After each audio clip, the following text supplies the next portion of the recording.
Alright guys, welcome to back to Gran Turismo. So this is going to be just a chill stream today. I built this car you guys are seeing on your screen right now. This is a E46 M3 that I've built to look similar to the M3 GTR. The livery is not my own doing, so I'm not going to take credit for that.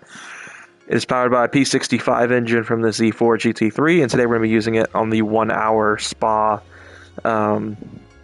WTC 800 race, and we are doing this in VR. So I have text-to-speech enabled, but it's just kind of quiet. So I'm going to see if there's like a setting in the VR stuff that I can use to make it a little bit louder. I don't think I can.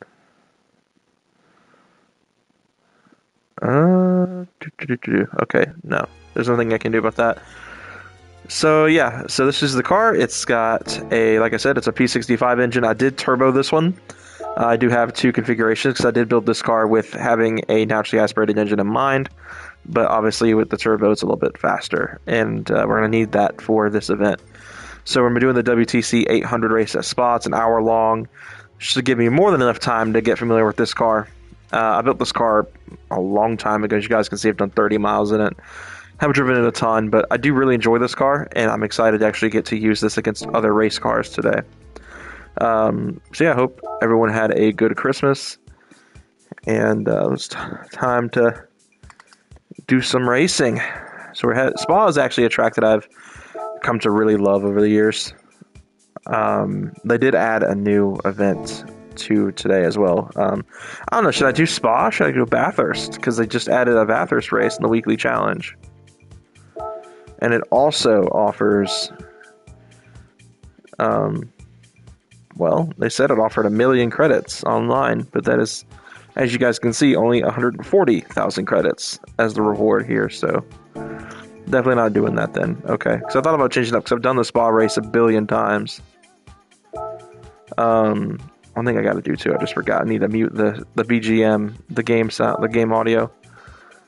Let me do that real fast. I don't want to get copyright claimed again. There we go. Okay, now we're ready to race.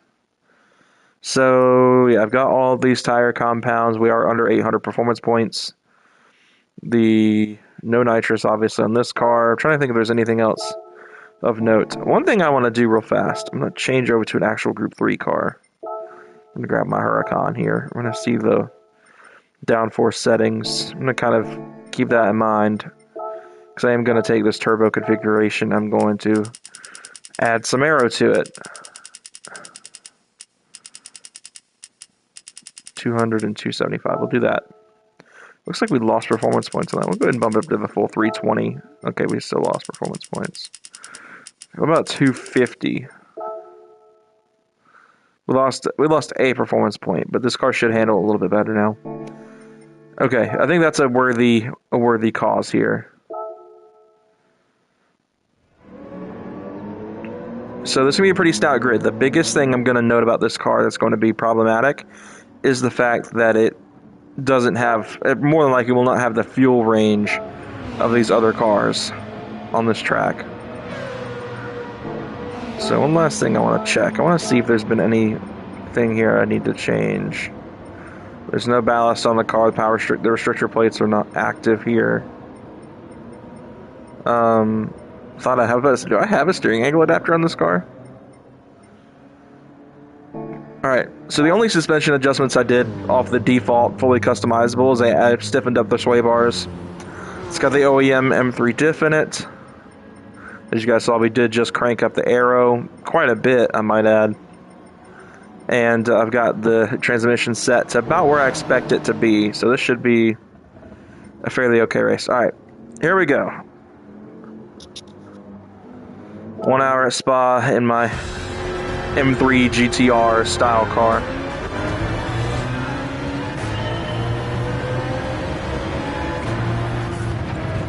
I don't know how this car is going to behave. I've not driven this car in this style of race ever.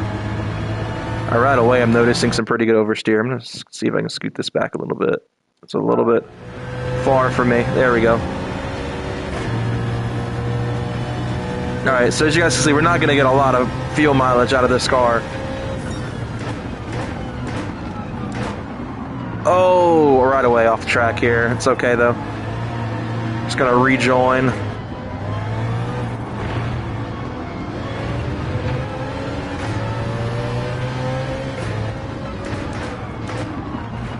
Oh, the tail end of this thing is a little snappy.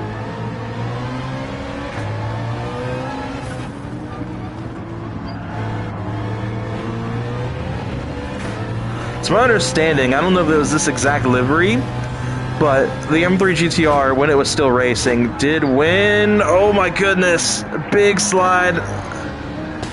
Oh, big wreck. Oh, that is not good.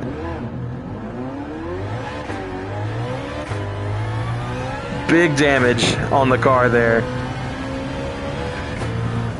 So I'm going to add a little bit of front brake bias, see if that will alleviate some of that oversteer. Well, obviously right now the rear end's damaged, so I'm going to need to be a bit more cautious on throttle with this car.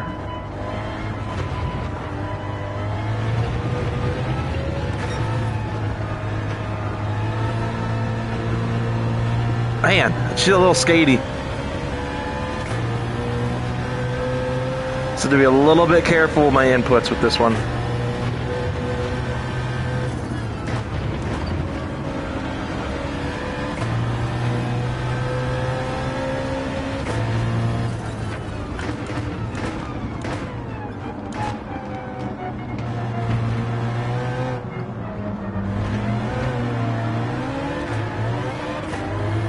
I guess part of the advantage is it's not so punchy down low due to the high revving nature of the P65.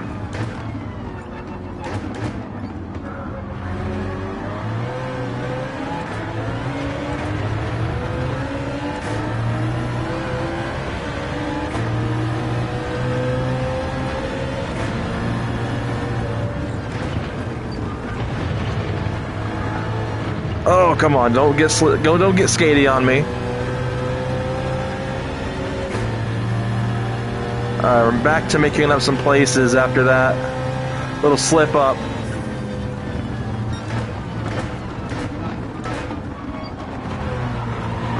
Still getting a little bit of oversteer. While some rotation is good, having to kind of saw at the wheel is not fun.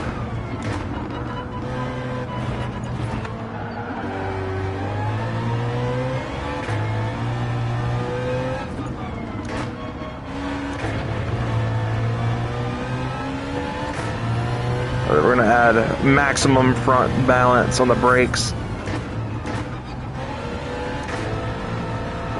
Kind of modulate the throttle. She does. This thing is a little bit unpredictable. I'm having a hard time figuring out if it wants to oversteer more, if it wants to understeer more.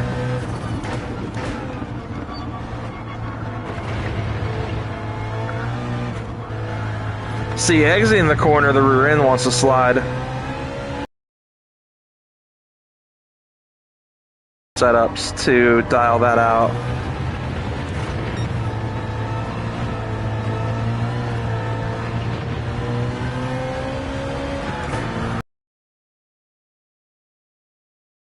Power this car has. Oh man.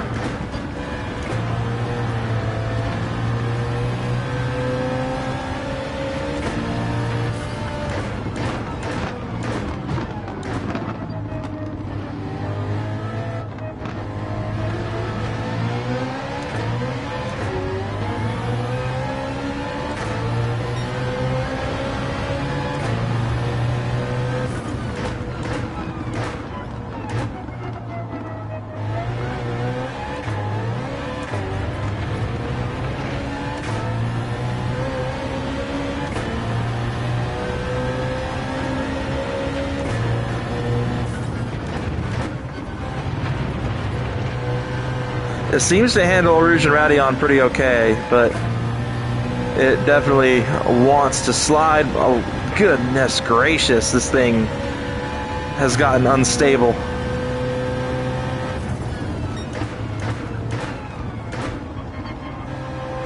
I feel like I'm going to be stopping for tires relatively soon. This thing is just all over the road right now. That rear left is wearing out rather quick. keep an eye on the weather here as well. I would for sure like to be further up the grid, but this thing is just chewing its tires up, which is making it really hard for me to keep this thing on the track.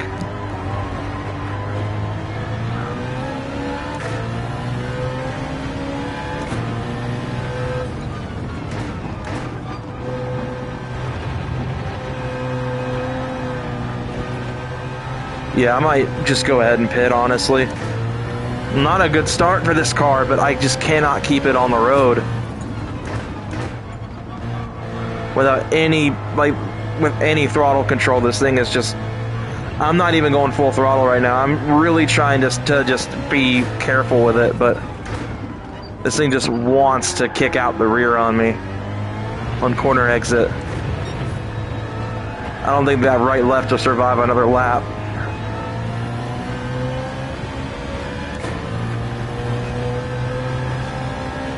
And might as well go ahead and top up the fuel as well, or in the pit lane.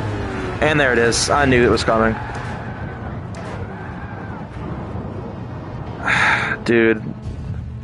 Starting to regret my choices with this car, honestly.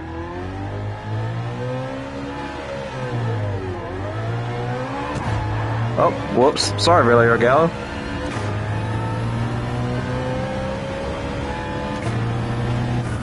Alright, we're definitely pitting in for tires now, because this thing will not survive another lap. Okay, just... oh, that's frustrating. We're obviously going to go straight to the hards. Do a quick chat check. I don't think anything's been going on in the chat yet. Oh gosh, I didn't even have this pulled up on my monitor yet.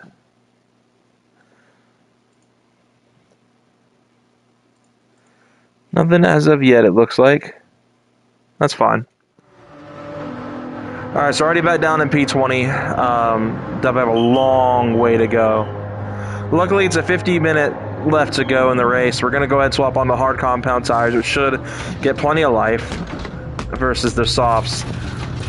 This car definitely has a pretty small operating window. Go ahead and fuel up. We're going to have to keep this on fuel map 1. We're going to be in push mode for now.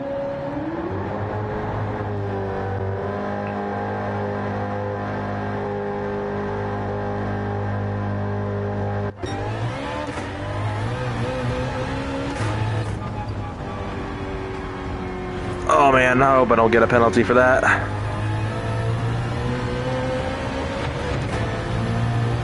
Alright, so we are well behind the pace now, but it's not over yet. We got a long race to go. We'll more than likely see a weather change very late on. It is a shame the softs didn't even make it one stint with this car.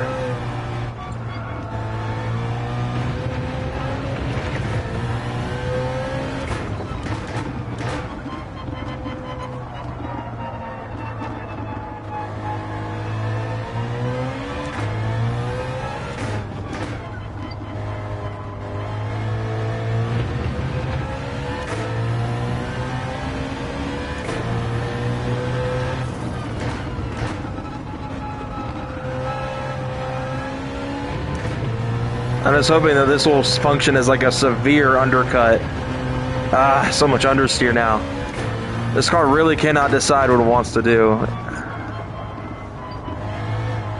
Of course, I would rather, you know, mild understeer versus aggressive oversteer like what we were having a minute ago.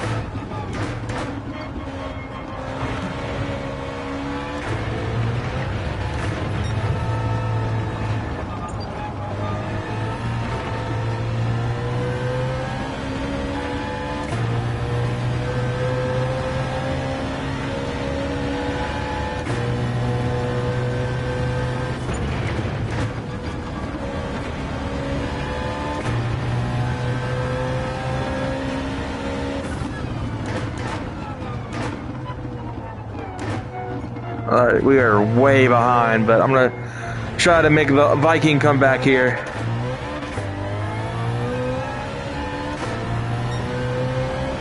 I have faith in this car.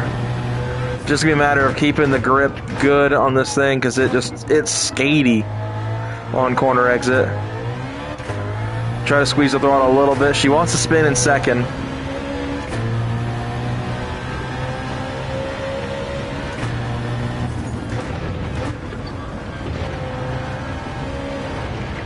I think the other issue is it just does not carry a lot of speed through Rouge and Radeon. There's the half-second penalty. The penalty system in this game is so just... Ugh, I could go on all day about the penalty system in this game. Dang it, dude, come on. Don't be acting like this on me. It's just making my job difficult.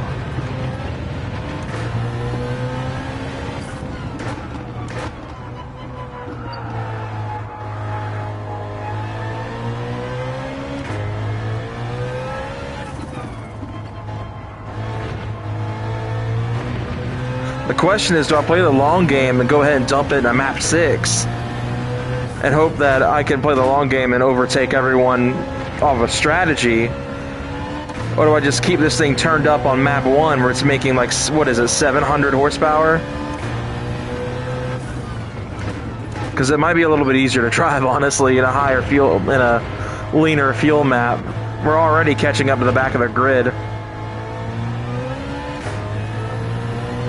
And I think I saw some weather looking to make its appearance. Because I've already burned a quarter tank of fuel in this car. I don't know, I think I'm going to go for a middle ground when I bump to map 4. And we're going to see how that does. Hopefully that'll help a little bit on corner exit. Because I need to have some power at the ready, so that I can start making moves and try to climb my way back up. Because that first stint with these softs that were on the car were just, it was awful.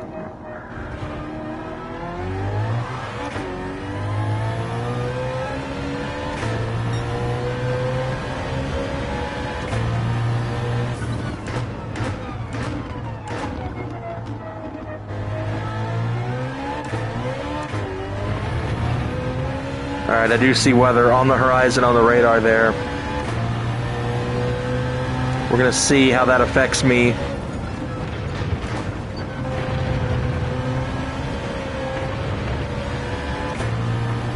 See how that's monitoring the fuel use as well.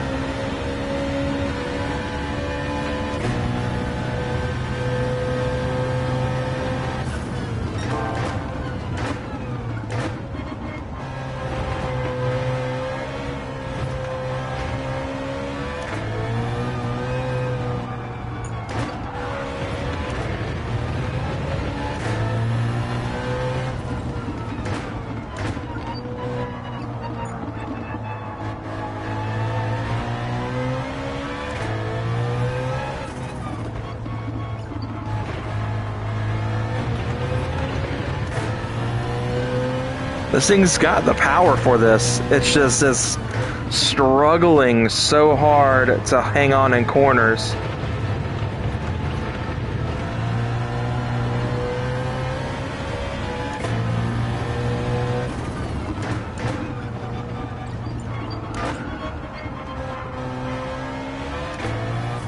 Man, the fact that it's been 3 laps since I pit in and I haven't even seen P19 yet definitely does not bode well, but we still got 45 minutes of racing to go. A lot can happen during that time. I'm not out of it yet, but it's definitely not helping the nerves slightly on getting this one. How is it that both times I've ever driven the E46s on stream, I'm gonna take not only an... But like I said, it's not over yet. I've still got a lot of racing to go. Cars should be getting ready to start pitting in the next couple of laps or so. So I'm hoping that my strategy choice will benefit me good here. And the weather is getting ready to hit, so I'm monitoring that to see if a switch to inters or full wets will be something to look into soon. Because this is not a car that I think will do fine if it gets wet out on the slicks. And some cars have been able to get away with continuing to run on slicks in the wet, like to a degree. This car, doubt will be one of those.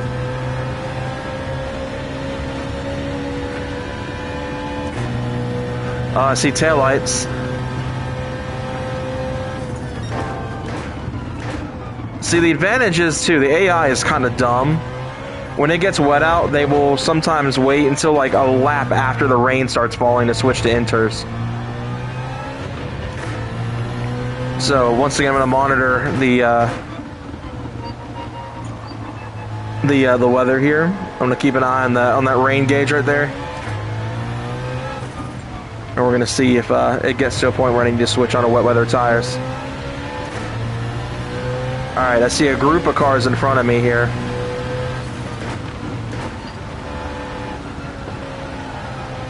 Man, so much understeer. Come on, get back on track. This car, like I said, is super confusing. On corner exit, it wants to slide. In the middle of a corner, it wants to understeer. And I really am having a hard time deciphering how I need to drive this car properly. And maybe that's because I stiffened up the sway bars on it, and that's all I adjusted. But the thing is just so unpredictable. Alright, I think I might play the smart strategy game here. The weather does not look like it's going to be getting any better. In fact, it is, as you guys can see, intensifying rather quickly. I think the smart thing to do is going to go ahead and pit for inters at least. As you guys see, I'm already getting some hydroplaning going on here. We're way off track now. Oh, come on. Dang it. It looks like everyone's pitting in, so... If I wanted to be cocky, I'd stay out, but you guys just saw, I can't even make the last corner here. We'll see if any of the AI was dumb enough to stay out in this. Oh wow, yep, there were some dumbs. Alright, we're just going on to inters. Alright, do a chat check. Nothing going on there. I need to actually check something else because my phone went off. I felt it. Doesn't look like there was anything of note though, so I'm gonna go ahead and just... we are way behind right now, but I'm hoping that the front of the grid just did not switch on to their wet tires. And, you know, this group of us at the back that did, we'll be able to catch. Might as well go ahead and fuel up as well. I know it's not going to be beneficial for pit time, but need to get back out there and start making moves.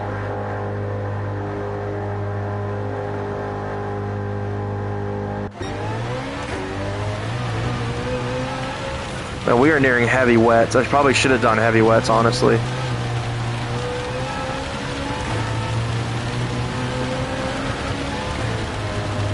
Come on. Oh my gosh.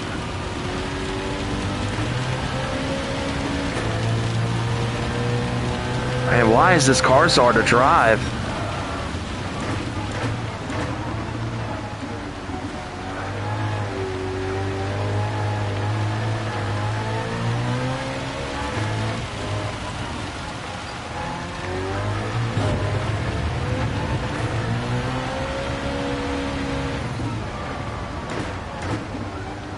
Oh, I should have done the heavy wets. Because I cannot drive this car right now. I may stop for heavy wets at the end of this because I'm struggling now too.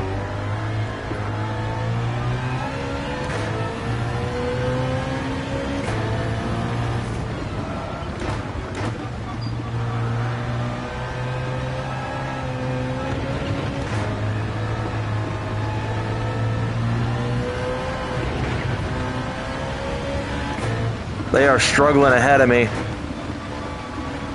This is what I'm kind of vying on, is that the AI is going to start really struggling in this weather. And that'll be what I can use to start making moves.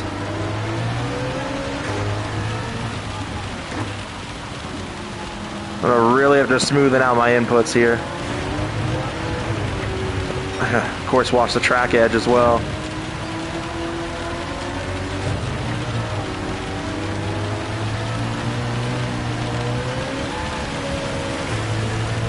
gonna go and bump to map 6 as well. Use that as like an auxiliary form of traction control in a way.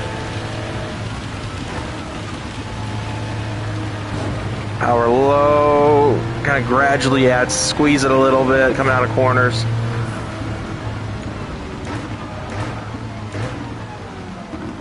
Oh man, I think I'm going to stay out. I don't want to risk not being able to catch back up, even if I switch to heavy wets.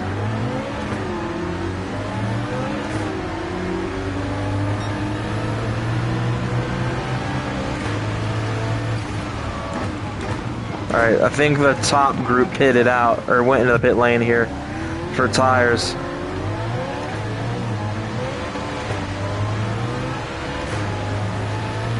Come on, get some traction.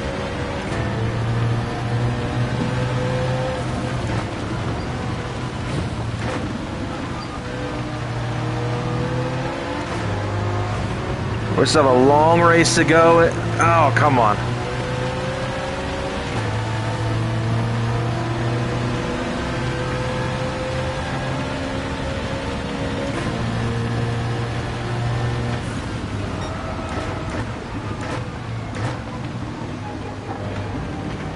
Try to gently squeeze that throttle coming out of corners.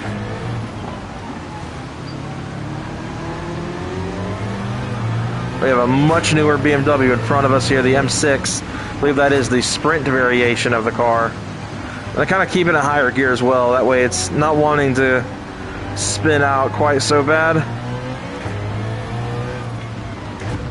Can't tell if that M6 is still on my bumper or not. Alright, there we go. Full throttle. She's gripping a little bit here. So literally the top 10 at least is right in front of me. We're going to slide off a little bit here. We'll try to rejoin without crashing. Squeeze the throttle. Ah, come on. Stick with me, car. Oh, Portilla getting a little skatey there in the Viper. Is now directly in my way.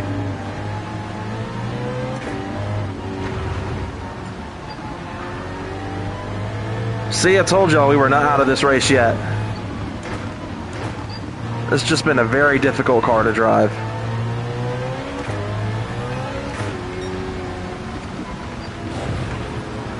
Alright, let's see if we can squeeze by Yamanaka, get the top 10. Alright. We're in a good spot here because I can put the power down a little bit better than they can, and even on map 6, I'm outrunning them, so...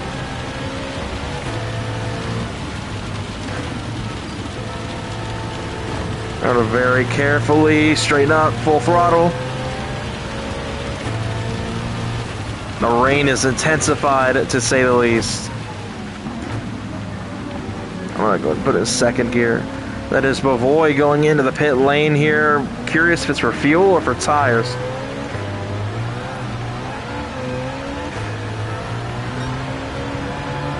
Come on, hook up. There we go. This car is not enjoying this weather, that is for sure. Not that it was really having fun in the dry.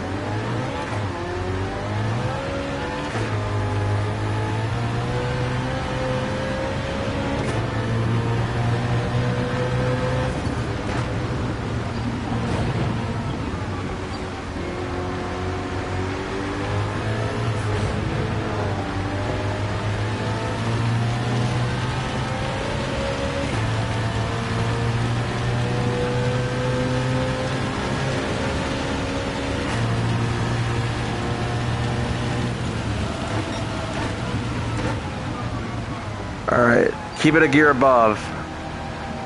That's be my strategy here. It's going to keep me slow, but I'd rather be a little bit slower than sliding about everywhere. Alright, we got 6 cars ahead of us. Better than 19 from a few laps ago. I definitely kind of wish I'd gone to the heavy wets, though, instead of inters. I think I would be a lot closer to the front if that were my move of choice.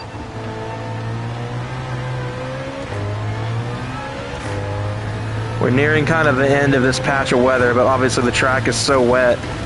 We'll be out on these wet weathers for a good bit, these inters for a good bit of time here. Big slide. Come on. Get a little bit of traction.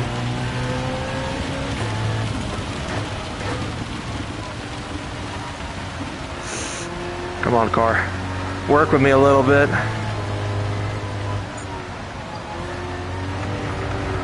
Come on.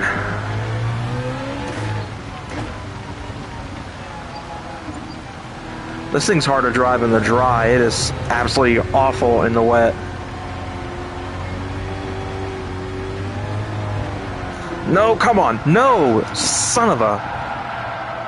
Ugh.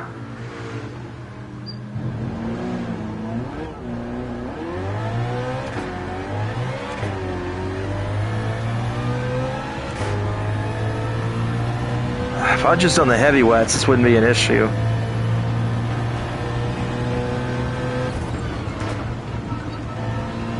Crap, I was really keeping it up too, like...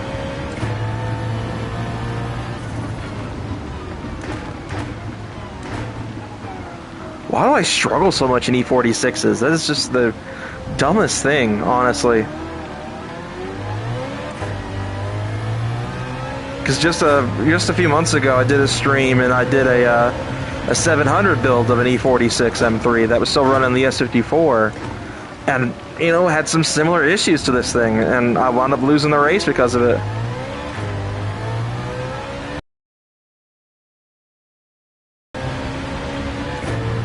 Fuel-wise, we're looking good. Got 8 laps of fuel left. I'm just gonna kind of hope that I can get 8 laps of tire out of this thing. Alright, Lopez is slow, and that M6. Come on, I got a lot of ground to make up here. The weather looks like it's finally starting to stop raining, which means I need to be one of the first cars to go back on slicks. I need to kind of be a trendsetter here.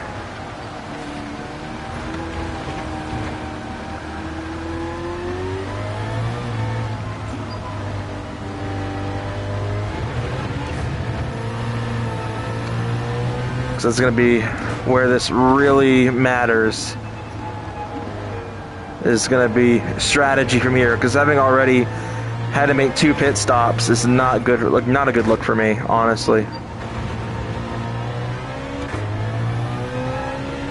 If I want to win this, so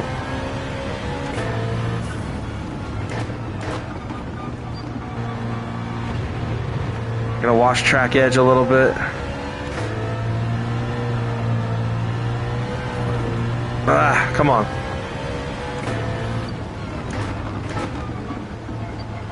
Trying to keep it a gear above. Keep speeds like I would be in second gear on this corner, but definitely being a bit more cautious. Using that taller gear to try to force it to not be quite as aggressive. I'll hold it in third instead of going into fourth like I did a lap ago. Okay.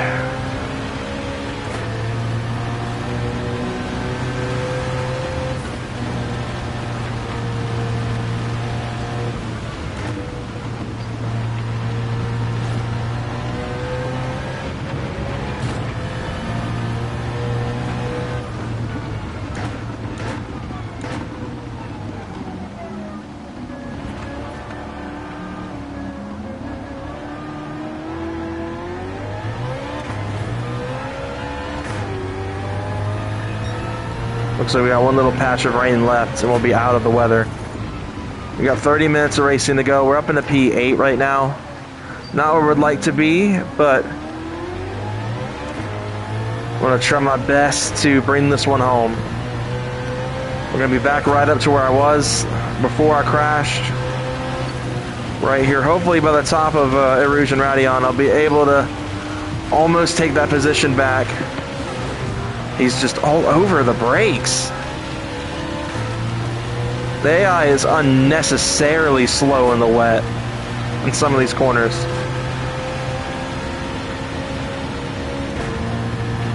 Alright, now we're back to having 6 cars ahead. We got 30 minutes. This car's got plenty of pace in it. It's just going to be a matter of if I can master this car. Because it is skatey, it's unstable. It understeers and it oversteers. It's a really complex just car that I'm having a really hard time kind of figuring out. Because this is one of those cars where in the wet I can't drive it on wet weather tires like it's dry. The Group 3s, most of the Group 3 cars, I can do that with. I can, you know, once I'm on wet weather tires, kind of just drive it like it's dry, which helps a lot for situations like this. See, if I were in the RSR, if I was in the Lamborghini, if I was in the M6, I've been able to bring this back pretty easy. But in this car, it's kind of added a very large amount of challenge, which I'm always open for. But considering I do this race to grind money, definitely would like to be further up the order than I am right now.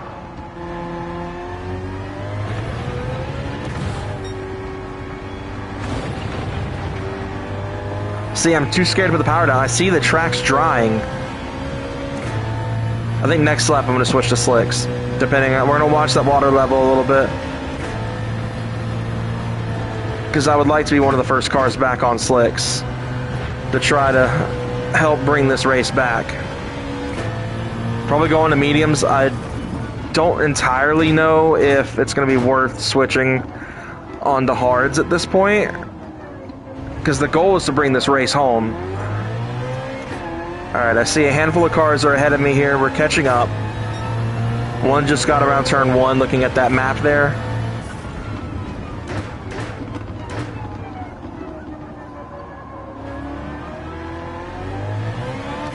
I'm going to turn this back up and field map 4, squeeze a little bit extra power out of it. Check the weather. We're looking good there.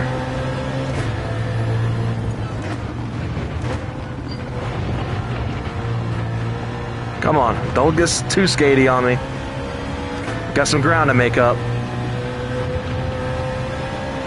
The track has gotten down to a bearable level of water. I'm going to switch on to mediums at the end of this lap. We're going to try to be a bit of a trendsetter. I don't think I'm going to stop for fuel just yet.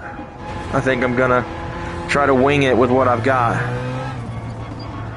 I'm just going to be real careful of the lines once we get out of the pit lane, especially for those first few laps while the track is still drying. I'm just trying to be as competitive as I can here, because this car definitely has let me down so far.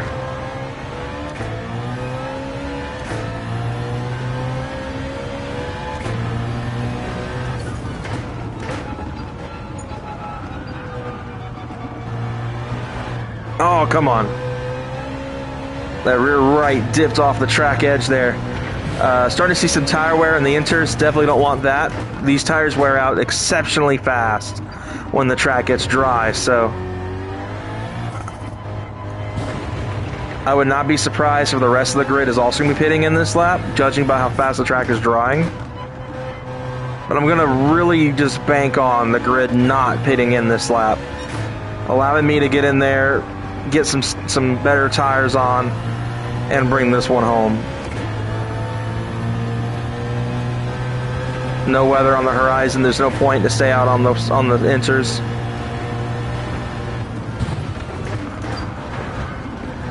Come on.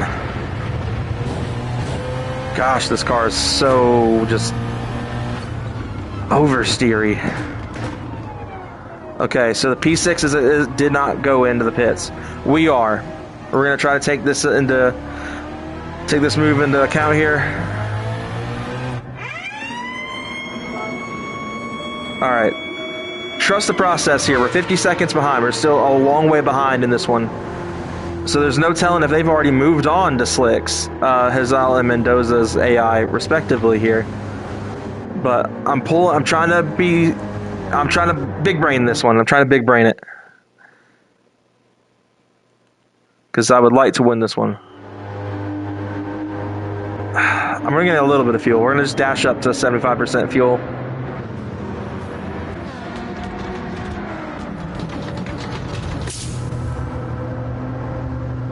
Alright. Didn't want to get a ton of fuel, just wanted to fuel up a little bit more, so we still have some room to move here. 25 minutes. We're already falling back down the order, but we should be able to catch up quick here. This time I'm going to drive like my life depends on it.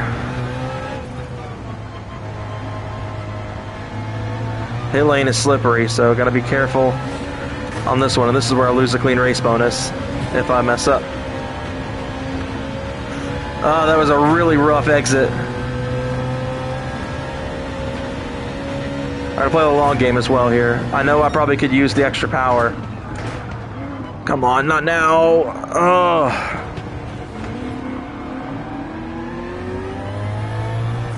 So everyone else should probably be pitting this lap. Portilla is sliding around everywhere. But see, I'm too scared to take that inside line here just because that is very slick. Oh, big slide from Portilla in front. Drift that thing! He spun it. Big spin from Portilla there. Thought he had it too. Alright, I'm relying on a lot of strategy moves right here because that's what this race is going to contend on. We got up to almost P6. We were almost in the top 5. This car seems to be at its happiest on the mediums. Yellow flag is out, so I assume that there is some sort of incident up ahead that I'm catching up to. I saw the marshal there waving that yellow.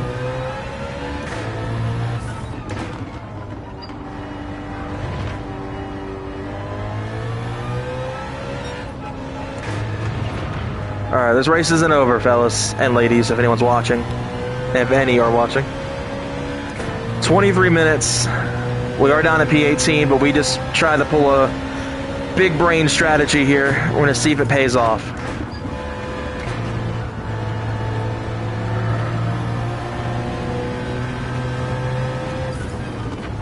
Lots of yellow flags being waved, but I see a green. All right, we got people pitting in. We got a lot of cars in pit lane here. Some of them are not pitting in. Specifically, Gallo behind me, not pitting. Which is an interesting call here, but we should regain almost all of the positions we lost in pit lane. I just need these mediums to last me a long while, because we've got about 7 laps worth of fuel in the car.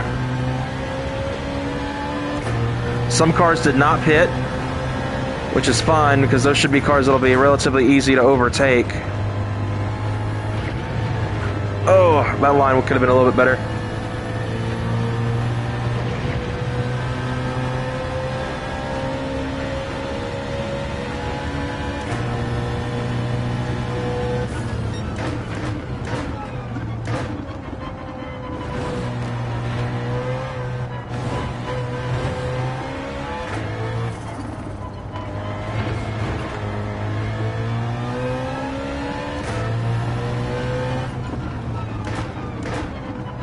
We are not out of this yet. I think our big brain strategy might be working quite well. A lot of the cars have not pitted in yet for fresh tires, so I'm hoping it stays that way. We get a few laps where these guys are staying on inters, and that will allow me to kind of shut the door on that lead. That lead was over 50 seconds when I came into pit lane, so I'm hoping we can shrink it down really fast. Yeah, this car is at its happiest on the mediums because the softs, the car was gripping so well. Rubelar there, I believe, it just dropped it into the wet patch there. Gotta watch that track edge, it almost got me. I believe that is Wilk ahead of us next in that 4GT.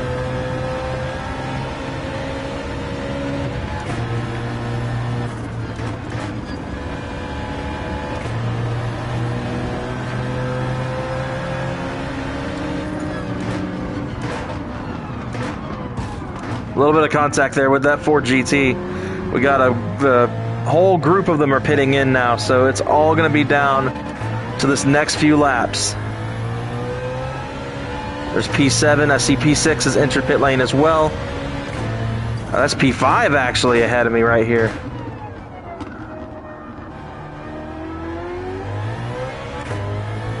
All right. So will this lead me into a top 5 position? It does not appear to be the case.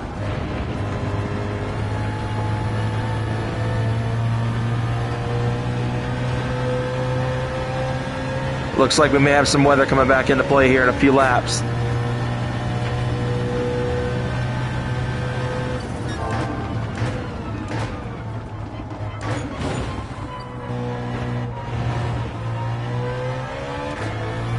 My hope is that everyone who did go into slicks went on the hards, because that will be the biggest way I'll be able to catch.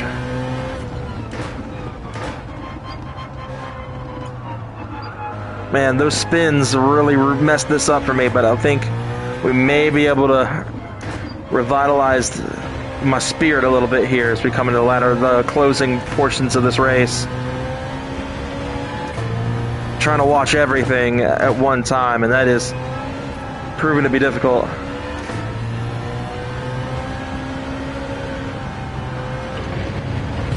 Oh no! No!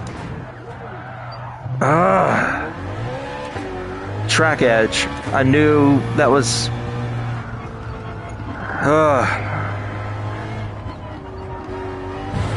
I'm try-harding too much.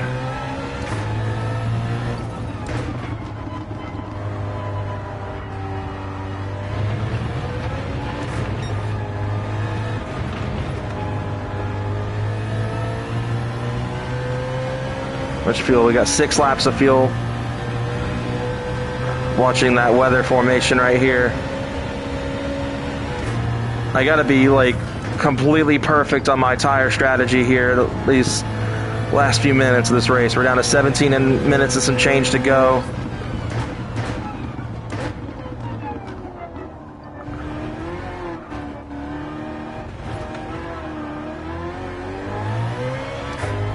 Oh, cars in pit lane.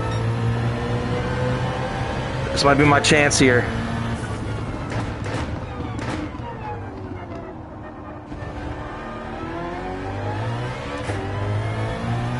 Some of them are exiting pit lane here, but I hope I can get some serious momentum coming down this hill.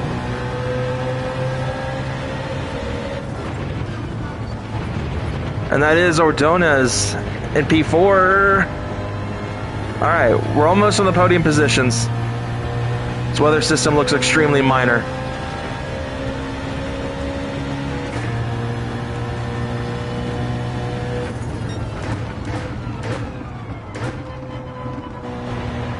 And there is the first of our podium sitters right in front of me.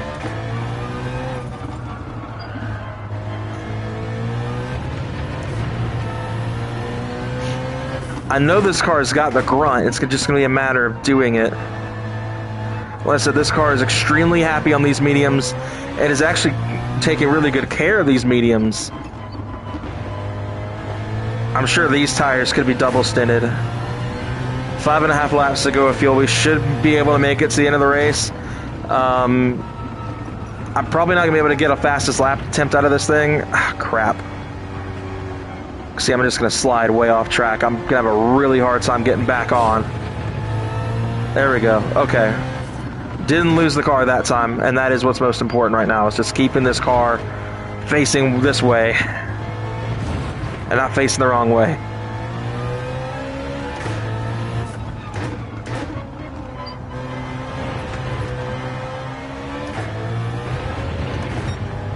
Track edge started to catch me a little bit there.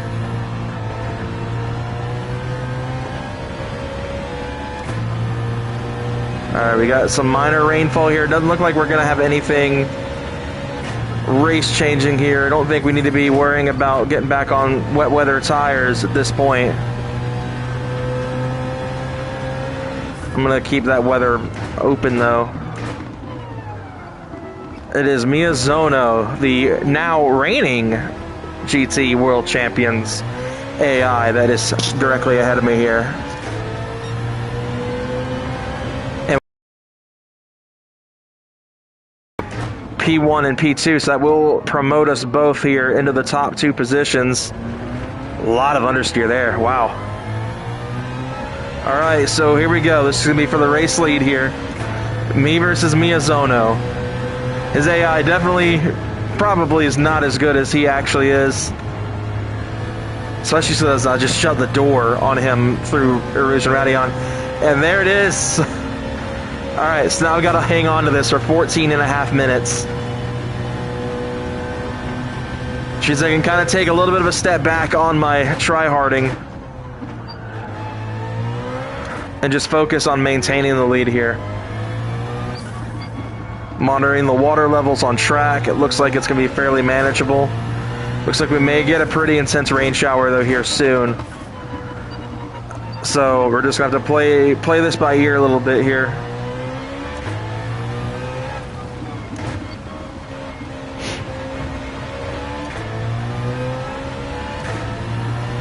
It looks like the worst of it is going to go right around us, which makes me happy because I do not want to have to worry about pit strategy this late in the race. I'd like to be able just to push to the end, if I can, honestly, with the fuel level. We got just over 4.5 laps of fuel. I don't know if that is going to be enough here, but I'm going to hope for the best here. We are pulling away pretty quick from Miyazono here, and that is crucial at this stage.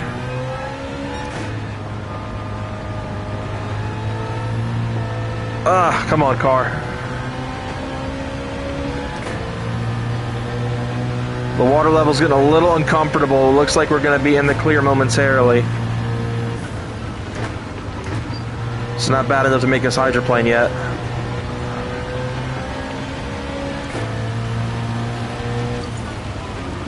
Now it is. Come on, weather. Don't be doing this to me now. We just got the race lead. Don't be doing this to me.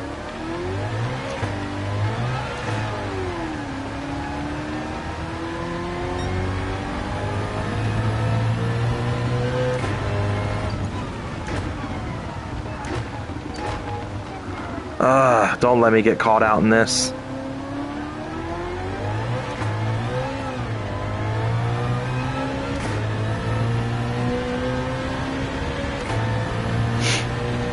This is probably the most stressed I've been with this race ever since I started using this race to grind.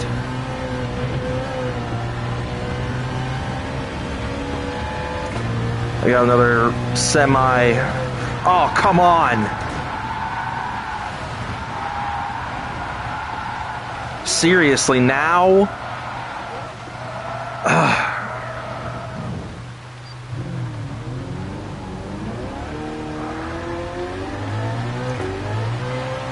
Why?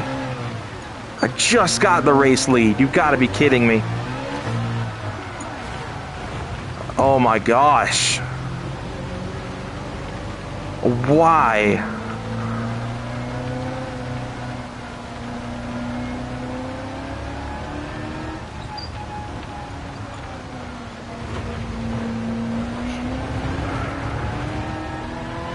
Ordonez is just running away with it.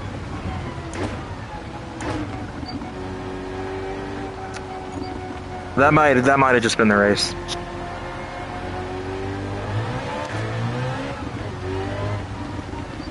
Because he's gone. And I'm just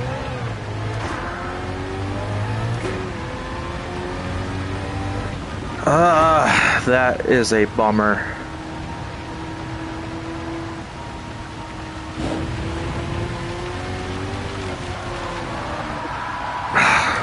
There's nothing I can do.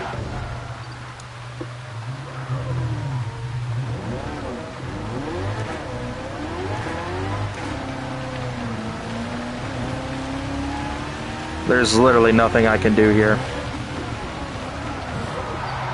Oh my gosh.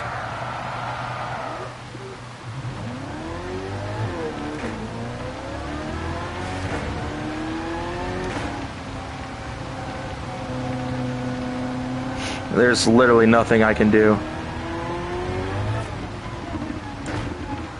I don't know how those two, Ordonez and that Mazda, I didn't quite catch the name on it, were able to hang on to that, but I surely can't.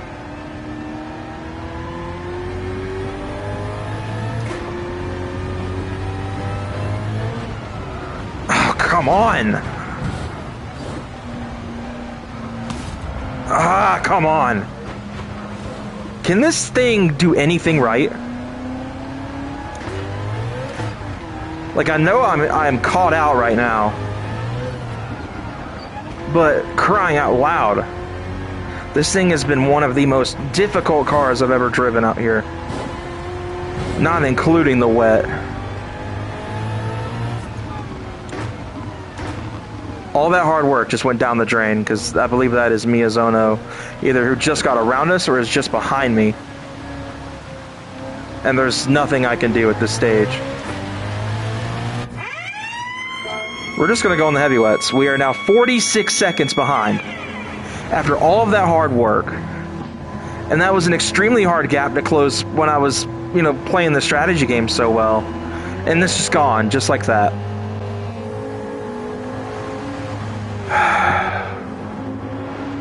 That's just heartbreaking. I can't with that.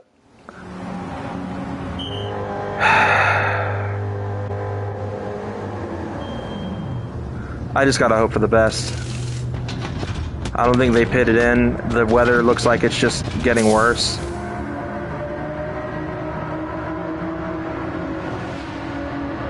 Might as well just fill the car up. We're on heavy wets now, so we should be able to get at least a little bit of extra grip that these guys won't be able to get in inters out here. Just gonna have to hope for the best here. Sound like no one else pitted. How convenient that the frickin' weather clears out right as I get in pit lane.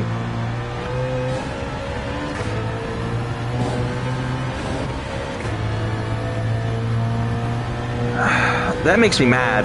That makes me really mad. Like, because I only went on the heavy wets because the rain meter got so full, and all of a sudden the track's already dry.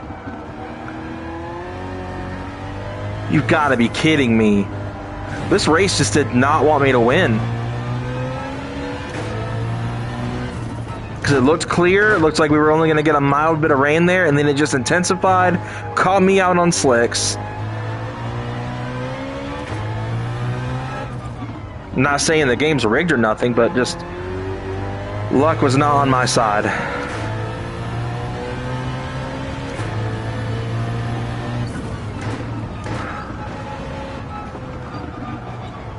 Come on, seriously?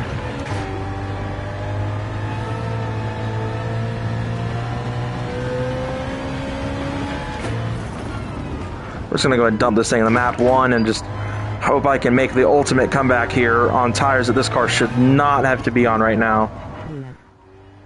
The track's already dried out. This is not happening here. There's no shot that I'm winning this.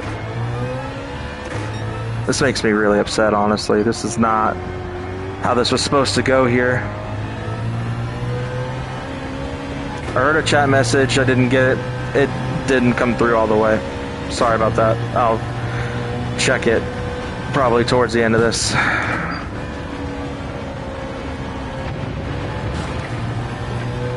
We're already seeing wear on the tires here. I may honestly, it's gonna really screw me, but there's no point in staying on these wets. We're just gonna go ahead and switch back on the dries, and we have 6 minutes. I'm not gonna get tired. I'm not. Oh, my guy. Hey, you popped in here. This has not been a good race for me. We're a minute and 15. Yeah, the wets were not the move here.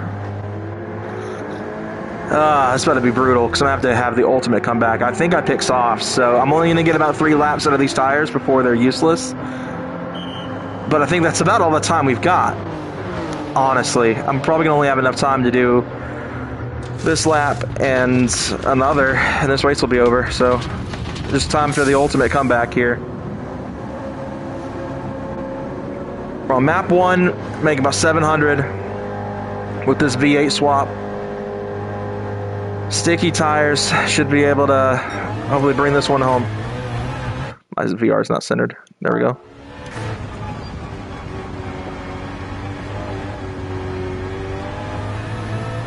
We dropped quite a few positions.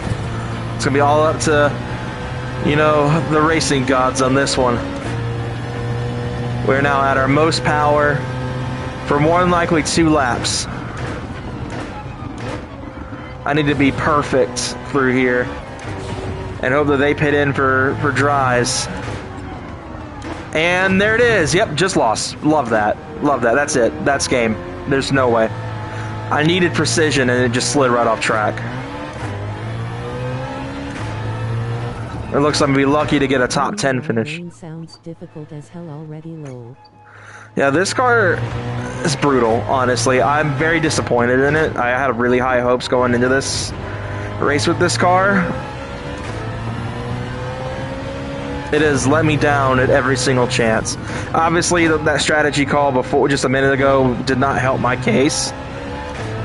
But it's going to be a miracle if I can even get into the top 5 at this point. My little virtual pit crew deserves a bonus after today, all the work they've had to do with this car.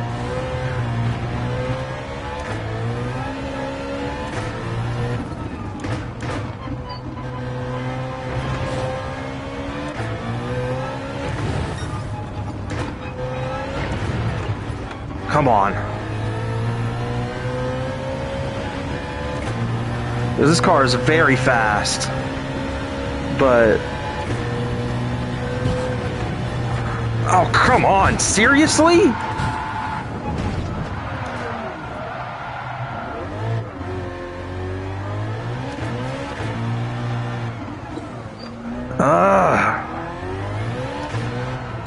Dude, come on.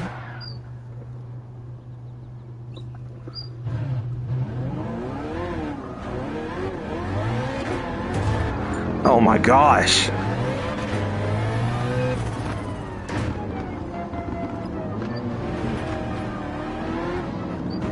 I hate to say it, the E46 M3 is one of the worst cars I've ever driven in GT7. Both this and the S54 were hard to drive and were not competitive, which is really a shame because it is probably one of my favorite BMWs ever. But my gosh, I should not be struggling this much. And the car's traction is horrible.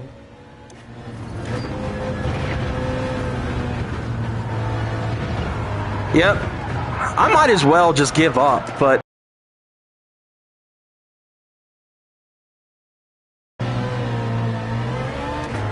Because this thing is just awful, honestly.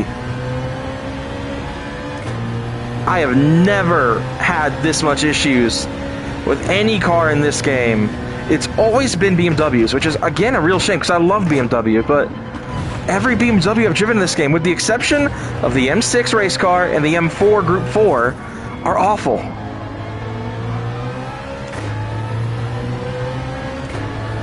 The fact that I went from leading the race just 5 laps ago to now I'm struggling to even get in the top 10 because this car has gone through everything to keep me from keeping this thing all 4 on the ground, facing the right way. It's just, it's mental. I've never had so many issues out of a car in this game. See, the issue right now is it slides so much in corner exit and it puts me right in the wet spot in the track and it just sends me off into the wall. It's hard to keep this thing on the ground. Get out of the way.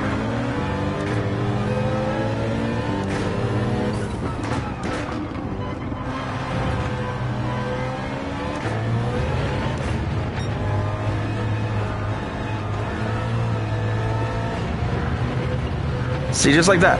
The thing skips around, it puts me on the track edge, which is wet, and it spins me out. Because this thing can't freaking grip. I turned up the downforce in this car to try to alleviate this. Because this car's always been like this. There's a reason I only put 30 miles on the dang thing. Looks like we're going to get one more lap. It's not going to be enough to win this. I see a car in pit lane, we'll at least get a top 10 finish. But I feel like I wasted an hour of my life for this race, trying to get, 1.6 million credits for winning it. And I'm probably getting like 50K and a freaking participation ribbon at this point. Shoot, P10 didn't even get out of pit lane, or got out of pit lane ahead of me. This has been one of the worst races ever done in this game. Which again is a shame. I love this car. I love the sound. I love the looks. It's one of my favorite liveries on any race car ever. But the fact that I was never close to winning this race. From the very beginning, this car just did not have it. It conflicts with my entire driving style. Like, I've gradually grown into an oversteer style. Back when I was doing GT2 Plus and all that stuff, I was a very oversteer focused or understeer focused driver, and I've gradually adopted a bit more oversteer. But when the car is virtually uncontrollable and goes against all logic on how to race, because going into corner, let off the brakes, slides. You add any throttle, it's fine. You get to the exit of the corner, it starts to slide. There is no controllability of this car. It's an on-off switch in the corners. It's understeer, understeer, slide, just like that. And now we spun out again and put it in the wall in the last lap when I needed to be clawing back at least some dignity in this race. And this thing is awful on tires. It shredded the softs in the first stint to where I didn't even make it 3 laps. And now we're in the closing stages here, the last lap, and I was barely able to get a top 10 finish in a car that made plenty of power, had plenty of downforce, literally the perfect recipe here. And just like that, I've lost my top 10 finish because this car sucks. I cannot believe it. And now we've got serious damage, which means I'm probably, at the end of this year, going to finish in P12. I know I put chill in the title, and I apologize to everyone who's been, this is their first impression of me, is just putting it in the wall constantly and just being frustrated, but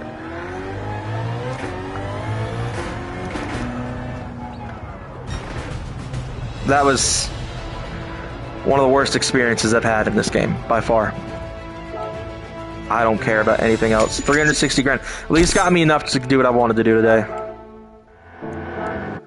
But that was abhorrent. That was honestly one of the worst experiences I've ever had in this game. I apologize for all those watching that were, used to my usual self here, but that car has never made me hate driving in this game more. All right, let's see what our gift ticket is. At least it's a 3-star. Didn't even get anything worth it for that. Dang, that car spins crazy. Of course, didn't get what I wanted. All right, we got a crankshaft upgrade for the Z34Z, the 370Z. So yeah, that was abysmal, and I hate it. It's, like I said, this is one of my favorite cars in the garage to look at. I love the livery. I love the M3 GTR, and I don't know. That was awful, and I'm sure there was some, terrible strategy calls I made that played into that. But the traction, just that car cannot hook. And even with on Field Map 6 on soft tires, like I said, you go into the corner, she tries to slide a little bit. Mid corner, it understeers quite a bit. And then on corner exit, it tries to snap out again. So it's a really unpredictable car to drive. And I don't know if that's a property of the wheelbase. I don't know if, it's the fact it's a V8 powering this car or what. But, I mean, granted, my other E46, this one here, drove the exact same way. Some of you guys might remember several streams ago, I used this car and struggled with a lot of the same behaviors and wound up losing the race because of it. So I am now 0-2 on these races in E46 M3s. Which is just bonkers, because ironically enough, in my significantly slower E30, I'm still able to win races. So it is what it is. It is what it is. All right, but now I have the credits to do it. I'm going to get the Enzo, the Ferrari Enzo. I've got the invite. I do hate that didn't work out the way I wanted to, and I would have had a little bit more money so I could spend some on modifying the car, but unfortunately, the universe had other options for me. We're going to get a Rosso Scuderia as well. And then I might take a breather. I'm going to take the VR headset off at least, because my head is really hot because I got so mad. Blood pressure's probably through the roof right now, honestly. And I'm going to keep this on, obviously. We're going to keep streaming because I'm not done here yet, but I do need to take this off, drink some water, and stretch because that was a long race. But first, let's get the start up on that Enzo.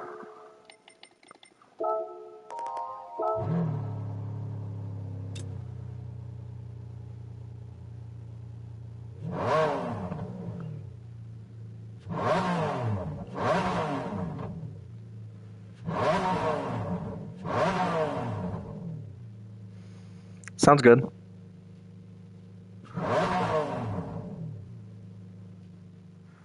All right, just a moment while I take this VR headset off.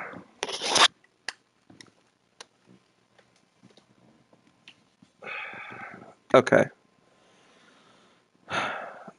That was brutal, honestly. That was so frustrating. But we're going to try to find some positives here because I would like to have some level of positivity in this stream.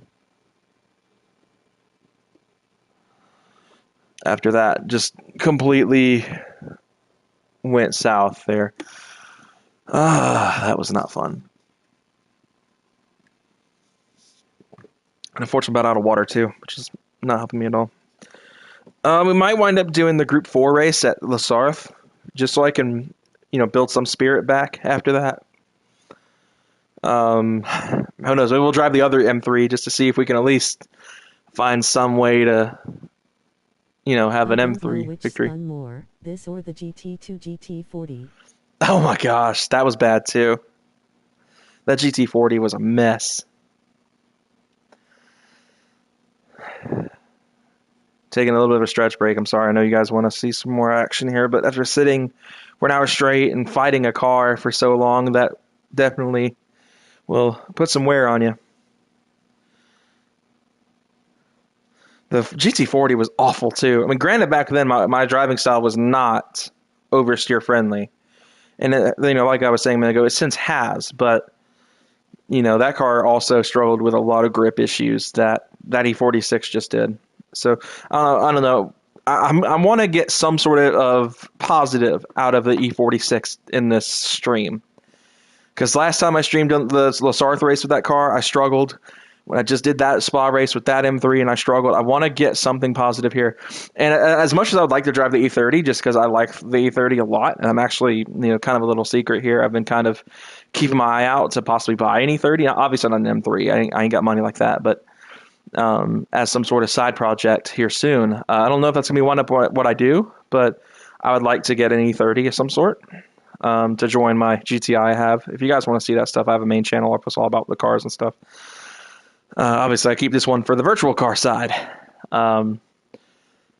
But, that's kind of something I'm looking into as well. So as much as I'd like to drive the E30, I want to get some sort of positive note on the E46. Because like I said earlier, that car has been a absolute just monster pain in this game. The V8 one and my S54 car. So I don't know. I'm going to take a brief break to go fill my water up. And then try to further stretch and cool down a little bit. So I'm going to leave you guys looking at, I guess the Enzo. We'll set up the Scapes movies, so you guys can look at the Enzo for a brief minute while I go fill my water cup up, and I will be back in a moment.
All right. Got my water cup filled up. We're ready to go for another race. So yeah, like I said, I want to get some dignity back. Obviously, this almost 800 horsepower E46, as good as it looks, it's just so difficult to drive. And maybe at some point I'll revisit it, because I feel like this car... So see, at low speed, it's neutral. At high speeds, it's understeer, is what it says. I'm going to do some research on a proper setup for that car, because I want that car to win. I want that car to be competitive.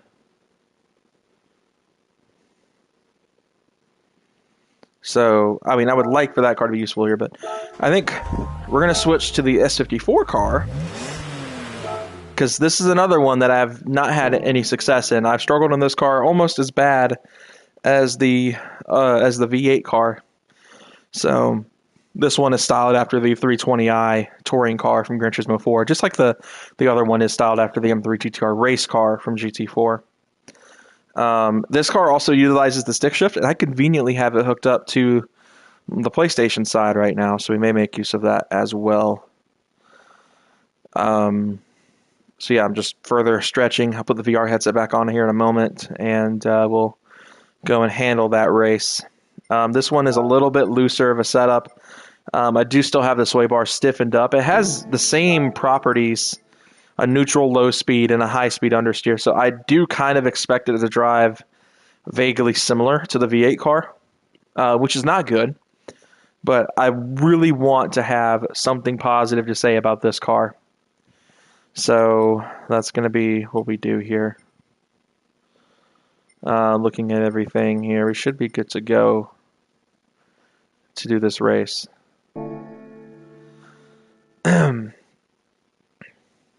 So yeah, it's a good looking car, honestly. But like I said, the thing that sucks about E46s is I love them. They're one of my favorite cars BMW ever made, but they're just, my experience in this game so far, they've been so hard to drive. And I mean, even in GT5, I don't know how many of you guys have been keeping up with the GT5 Let's Play. I think that video just went live where I drove the Z3M Coupe, and it also struggled with a lot of oversteer. So yeah, these cars have been kicking my tail today, but not much I can really do about it except just try to do better and, you know, make these things drive proper. Did I get a new car? When did I buy a new car? Oh, the Enzo, just a minute ago. So, yeah, I got one more Ferrari I need to pack up before this invite expires. I want to get the FXXK as well. That's all I have left from Ferrari to have all of them, but I got to do that in a week and some change. About, what is that, 10 days I've got to do that? That's going to be a lot of spa running, that's for sure. Considering I only get about 800 grand for every Lasarth race, which is, it equals out when you do them back to back to about the same as the spa race. So I typically do the spa race more, and I know some people say do the Sardinia race, the Sardinia. WTC 800, and a lot of the time people seem to be using modified Group 1 cars for that. I believe it's more than likely going to be the road track here. What is it? This one? It's 15 laps, so it's not time based. But if I had to guess, it probably gives less money. $485,000 for that, and $550,000 for the 700 race at Lasarth. So it is not only faster cars, but you also got to be more, you're not going to get as much money, but I think 15 laps of that is way shorter than doing, 30 minutes at Lasarth or definitely an hour at Spa, but obviously don't make as much money. It would be a good track to use, honestly. That race might not be a half bad idea for getting the hang of, Group 3 machinery if you're going into daily races, which is what I've been up to. I've been trying to get better at that. I want to try to do some more daily racing soon. So yeah, that's kind of what we're doing here. I don't think there's any more other different kinds of races to get money. I know there's a Bathurst race that was just added, but like I said before we started the Spa race, it's an hour long, and first place reward's 140,000. That's like what, 300,000 if that, if you get the clean race bonus. So, anywho, let's see if there's anything else I can add to this E46 before we go out there with this car. I think I already have the customizable ECU. The car's already got fully upgraded engine, pretty much. No forced induction. I think this car is literally fully built. Well, increasing the chassis rigidity, it will not do anything. It looks like if anything will make it worse. We could put the dog box in, and that would get us right under 700 performance points. But part of the joy of this car is the stick shift. But if I had to guess, the real car actually did run a dog box. I have it up on my monitor. I'm going to look into the 320i touring car. GT4. We'll see if it notes which transmission it had from the very beginning. So, let's see.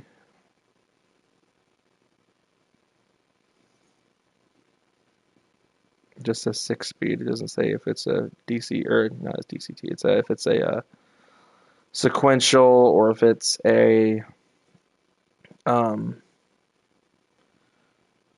like standard manual transmission here. Let's see. I'm gonna watch a video of it now. We'll see. It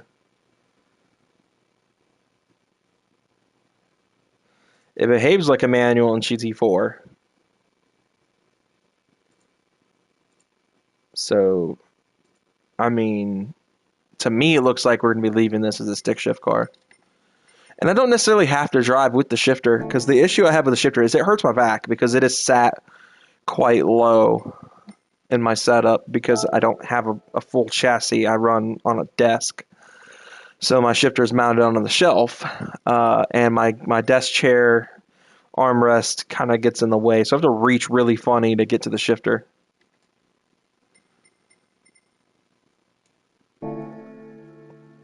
But, alright, I see we got a handful of people watching now. I'm sure you guys are ready to see some racing. So I'm going to go ahead and put the headset back on. Give me just a moment for that, and we'll go and get racing.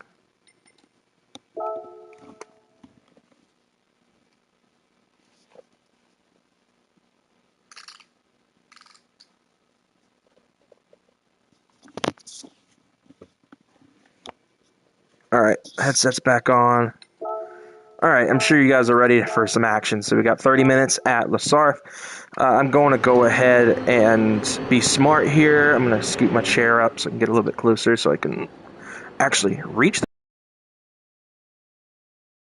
I'm going to go ahead and change out the tires to the mediums. We're going to start on the mediums. We'll sacrifice some pace here, but this car makes decent power, but we're going to have to run immediately on fuel map 6. As long as my shifter is actually still plugged in.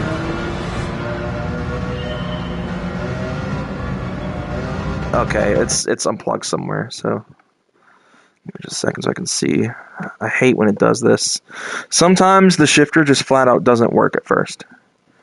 I need to check the connections on both sides. Okay, we should be good now. I plugged it in. I made sure it's plugged in on both sides.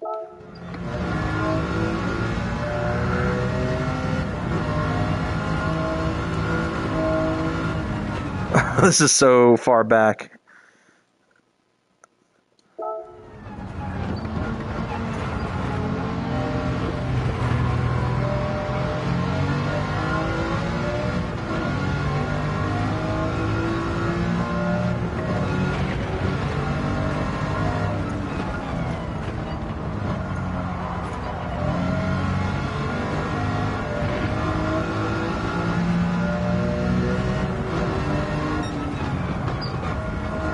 So the other night, I took a Bazooka in the F1500 TA in an attempt to see if I could keep up with an Ayrton Senna lap time.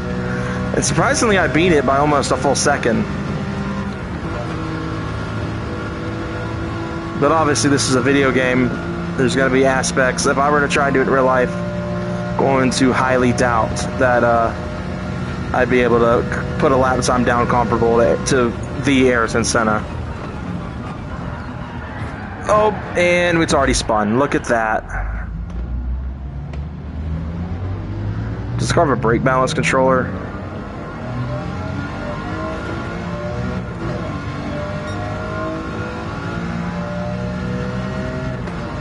Already up to a really great start, honestly. If you guys depending on how many guys actually watched the spa race I just did,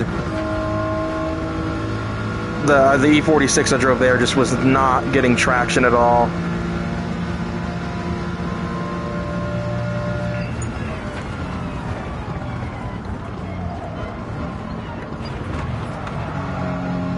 Or understeering off a little bit here.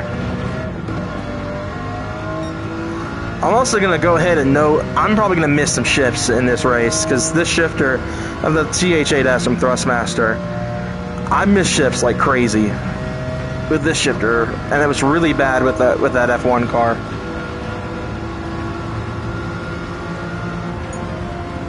Gallo's going to shut the door on me a little bit here.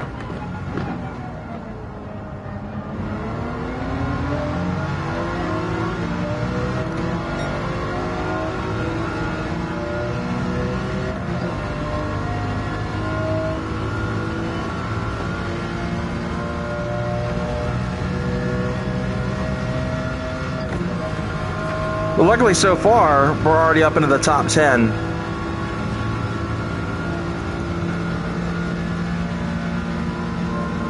Now we are.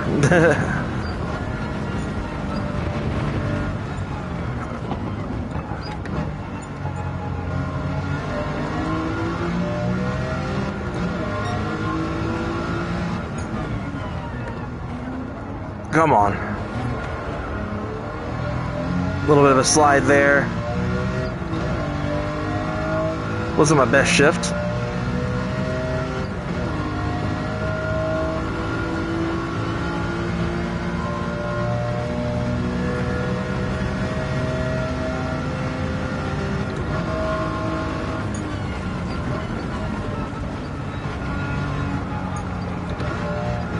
This car, you got to keep the revs kind of high. It's not like the E46, you know. The P65 isn't necessarily torquey for a V8 like this Mustang in front of me, but definitely a lot more torque than this S54 engine.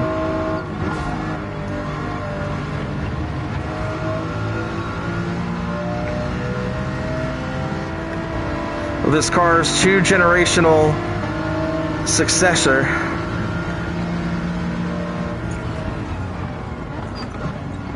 He's got the sequential, or I guess it's technically the DCT, if I remember correctly. The Group 4 still used that 7-speed DCT.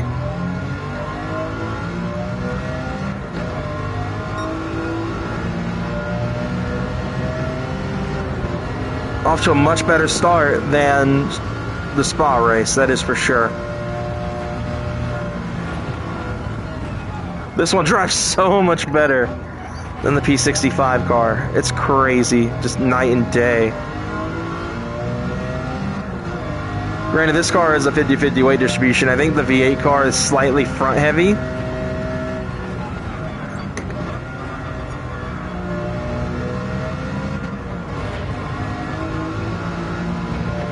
A little bit oversteer there coming out of that corner, but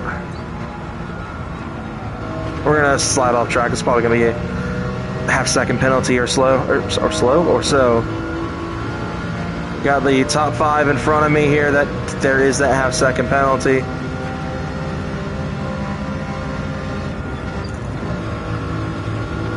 A little bit of limiter there.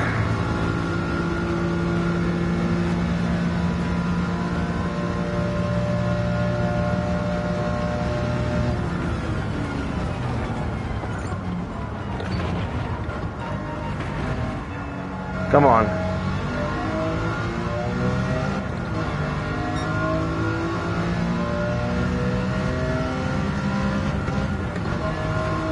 So the issue is the tax stop's rating at 9,000. This car revs to like 9,800, I think. So to like kind of learn the sound and when this engine's reached its rev limiter.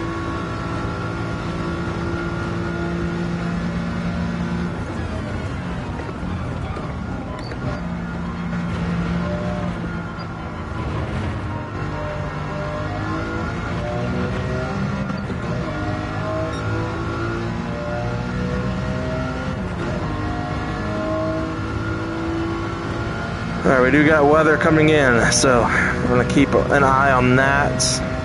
See if I can do a little bit better on strategy as well this race, because I bungled the strategy with that, with the GTR style build. Let's see if we can get a little, dang it, a little bit of oversteer there, ruined that maneuver.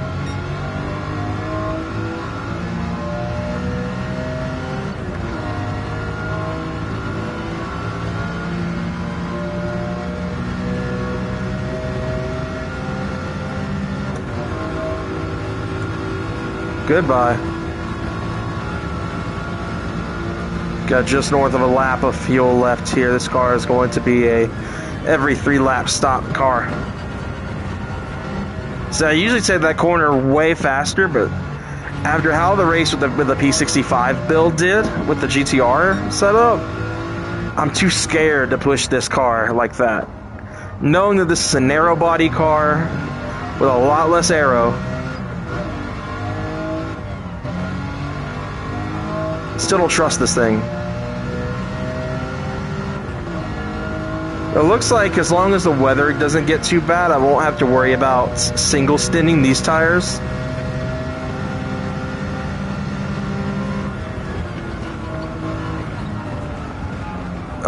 Come on. Man, we are not doing too hot today. Come on, don't you do it. I thought this car had a little bit more front end grip than that, and it did not. I bit that one. That one was on me. Had a lot more confidence in this car than I should have.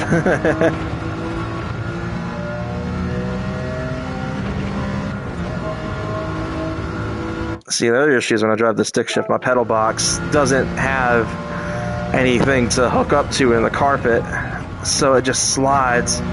Because again, I'm not on a full chassis rig setup. I'm on a desk.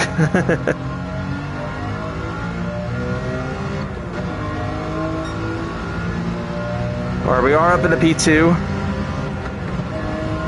This has been a pretty okay race. It's going to come down to strategy though, as did Spa. You guys saw I had a really good strategy at the end there, and the rain combined with that car's handling characteristics just not being there ruined it for me, which I think is what happened with this one the last time I had it out in this race. We're getting some heavy rain. This is probably going to be another move where I probably should have gone ahead and pitted for inters, but again, I don't trust the weather system in this game. As you guys saw in the last race, the rain gauge was almost fully full when I pitted in for wet tires at the end of that race. I come out of the pit and it's already at where it's about now, which is perfectly suitable on dry weather tires. So yeah, it looks like we might be safe for the majority of this lap. The weather's moving kind of slow, but I'm definitely pitting in for interest at the end of this lap, because we are going to be getting a lot of rain, it looks like, in this stint here. Granted, I'm going to have to stop the end of this lap anyway for fuel. So, it doesn't matter. We're stopping at the end of this lap regardless. Just whether it be for fuel or tires. Well, in this case, it's going to be for just fuel, or it's going to be for fuel and tires.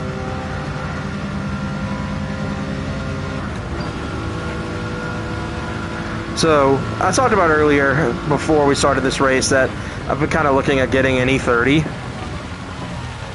And my goal for it is, people are going to find me weird for this. I want a convertible. I want a ragtop E30, which I know most people, I'm sure, if not the majority of enthusiasts, will disagree with me on. It needs to be a hardtop. Needs to, be manual off the rip. That's another thing I'm having a hard time finding, is convertibles that are manual. So it looks like it's be a car I'm going to have to swap, which shouldn't be too hard considering their age. They don't have a whole lot of electronics on them yet at the stage of the E30.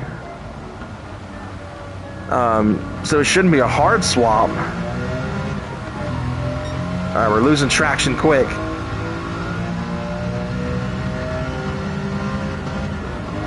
I don't know. I'm so torn on what to do about tires right now because the rain gauge is filled up enough for inters. But if you guys see here, we've got this little cluster that's pulling in on us now. That'll probably be gone by the time I get to the pit lane, and I probably won't need to change tires out. I'll be able to fire through the wet weather on these mediums, which is what I intend to stick on this car until we get to lap 6, which is more than likely where my next pit stop will be.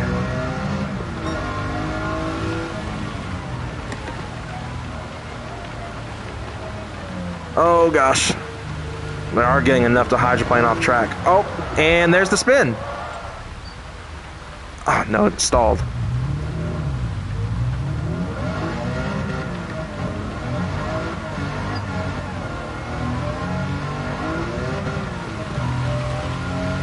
Dang it.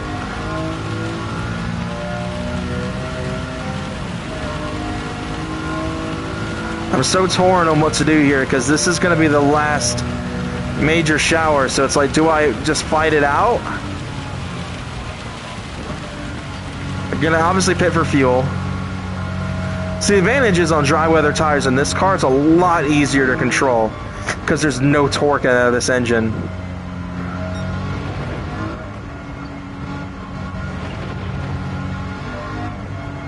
I mean, regardless, we're getting fuel. We're pitting it for fuel. Oh man, this is a tough call for tires though, because this track dries really fast.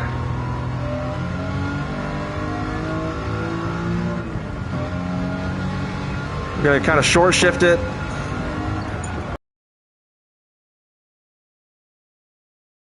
It has indeed gone in pit lane here. See, the other issue with these pedals not sticking to the carpet is I can't heel toe this car. Alright, see if we can bring this one home. We're going to leave the tires on this car. It's a bit of a risky call, but I think it's going to be the right decision. I think this track's going to dry out really fast. As it does. It's going to top the car off. I believe that is Portilla we just heard get into his pit box. Looks like he did the same thing. He's not changing tires, he's just getting fuel.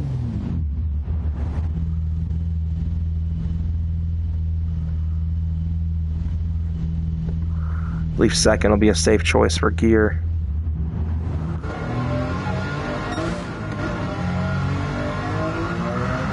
Oh! Immediately spun it. That's cool.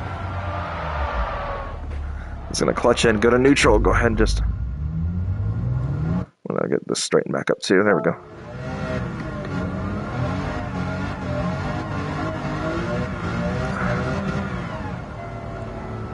Alright, I need this thing to hook up because we got some work to do here. We've got a Viper to catch. See, I'm starting to know... See, this was the difficult decision with that strategy call there. Because, like I said, this track does dry out relatively fast, especially once the sun comes out. But I figured this first little stretch was going to be miserable.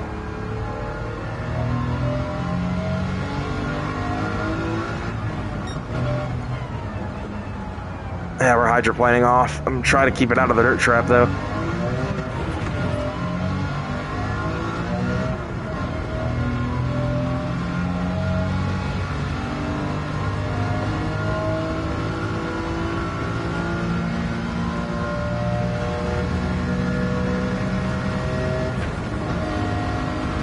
Okay, see the track's already starting to get a little bit better.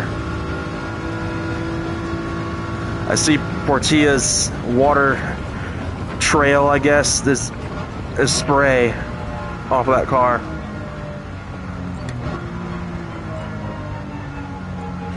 I've noticed that sometimes when I drive manual, it's just a weird thing I do with this stuff when I play this, or iRacing, or Beam, or any of those games with the manual. I tend to like go through the motion of a heel toe, my left foot. Where I'm like heel toeing air, and my left foot. It's the weirdest thing. I don't know why I do it. I only do it when I downshift.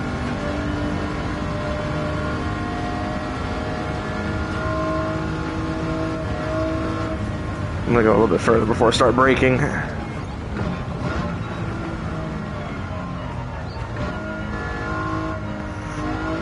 Down the inside. Oh, that was a little bit risky. See, like right here, the track's already relatively dry. I say that as I understeer off. Come on. Traction. I know this was not your V8 sibling's strong suit. I need you to not be your V8 sibling.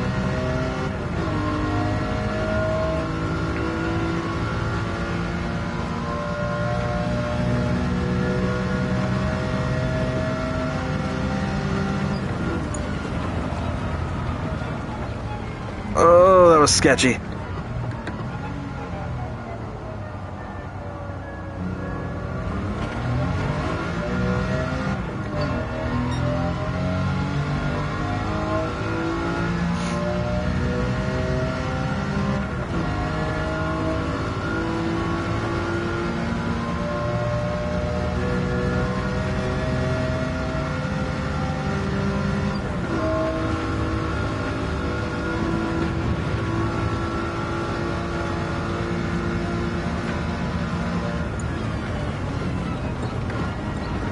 A little risky doing that maneuver going into this corner with this track condition. But we're doing much better now than we did the last time this car was out.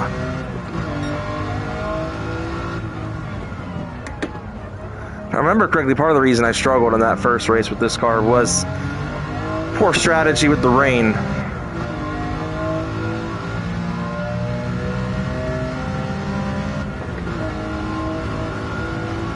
We're off to a much better run so far now.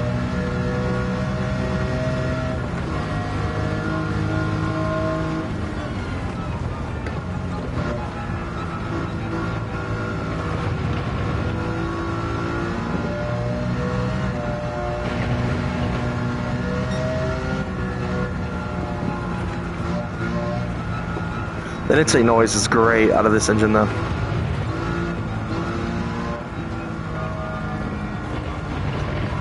As the S54 generally is.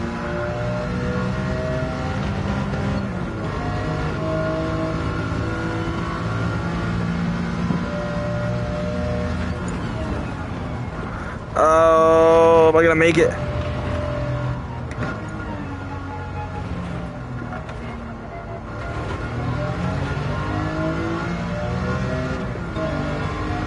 Got about 2.5 laps of fuel left. 10 minutes ago, that'll... I don't know how this is gonna go. We're gonna see.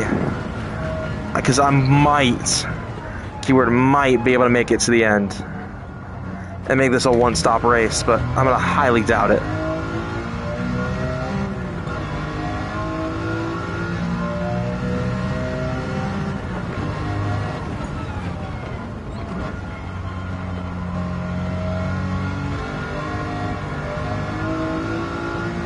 Surprisingly, these mediums are holding on very well in this car. They're not like wearing out super fast.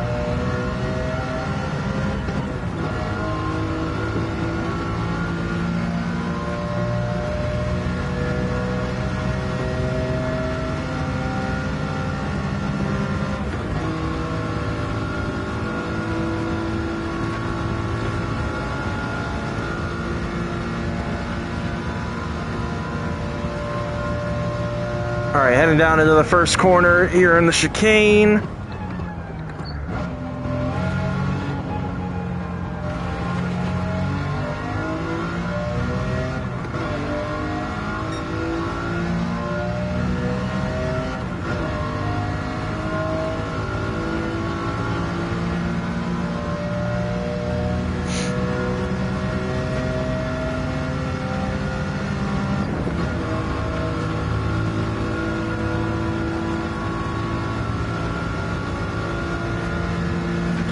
Alright, second corner of the chicane. Oh, did not like that slide.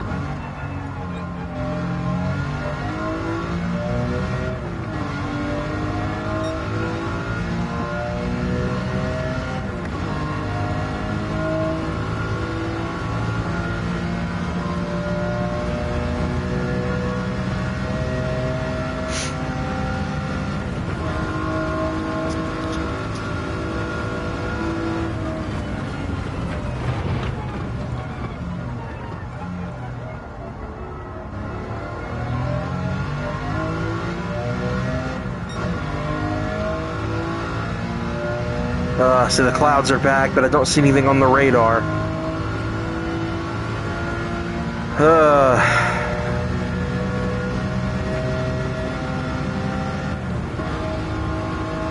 We got 1.7 laps of fuel left. These laps are about 3 minutes apiece. One likely will wind up hitting at the end of lap 6, which may... I don't think it's going to jeopardize the race. I think we are in a pretty comfortable position at this point. As long as I don't wreck the car, I think we're going to be okay on the strategy front.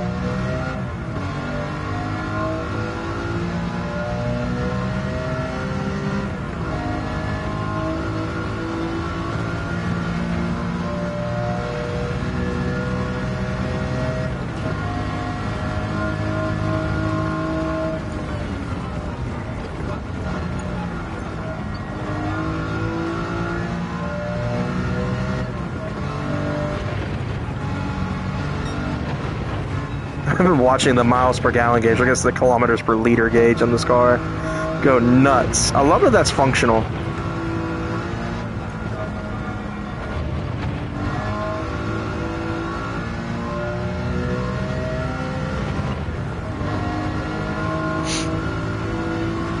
See it gradually drop as the revs climb.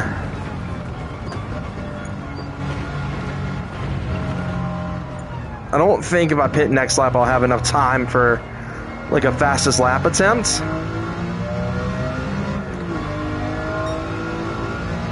Good. Well, there's no point in pushing hard. I'll go ahead and put in map 3 though, just to try to... map 4. We'll go play it a little bit safe. Get a little bit of extra speed out of this car as we head on to the lap that we're going to be pitting on to fuel up. We don't need tires. This car surprisingly has been able to nurse these mediums to the end. That I will say I am very impressed with this car. It's been surprisingly easy on its tires. Don't know how well that would translate to the softs, but in terms of at least of the harder compound tires, it's actually surprisingly easy on its own tires.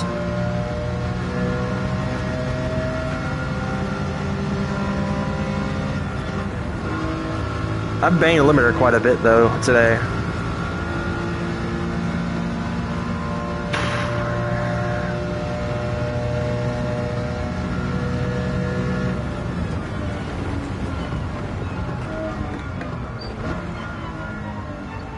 There we go. Around the S here.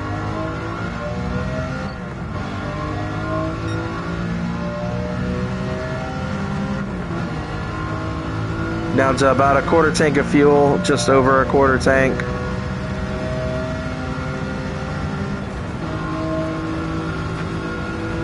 I don't think even if I put this in map 6, this car would have made it all the way to the end. I think it was gonna run out of fuel on lap 7.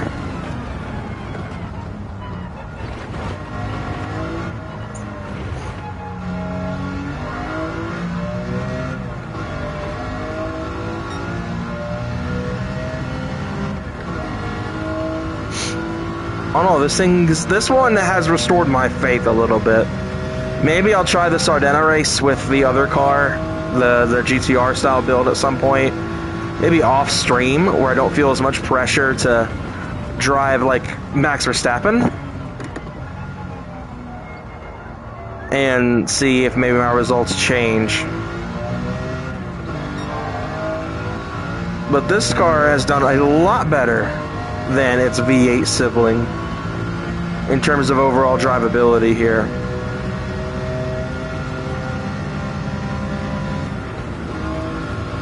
So the issue is, if I change tires now onto the softs, I have a cold set of tires, it's only me for 1 lap, and it's not even going to count towards anything. Like, it's not going to count towards me trying to get fastest lap or anything, which I'm pretty sure I've gotten at this point with this car. The fueling up will allow me to do a push lap at full power in this thing, which I would like to see is what that's like. We'll see what the gap is when I get into pit lane. We'll see if it's something if I have time to change tires or not. Because I do want to see what this car would be like at full tilt. Because we put it in map 6 almost instantly. As soon as the race started, I clicked the MFD over to that last tab and, you know, turned the fuel map up to 6 to get maximum fuel range out of this car.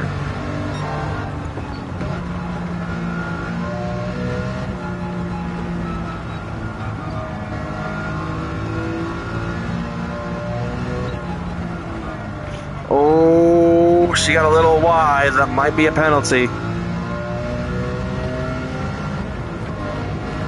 Fortunately, these tires are starting to see some wear.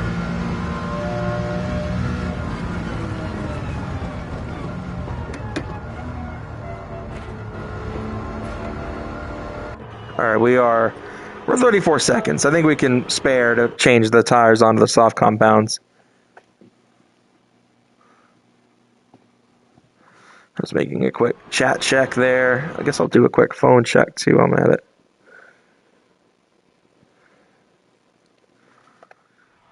Alright, so we're going to go ahead and pop my shifter in the third. Have that prepped. Portilla is coming in soon. I don't think he'll be pitting in this lap though. I think he will get back around me, which means we will have a one-lap dash. It looks like against Portilla. Oh, never mind, he pitted in. So did everybody up to Gallo. Which buys me time to fuel this thing up. Because I'm going to joke. I'm going to go all the way up to 75%, three-quarter tank.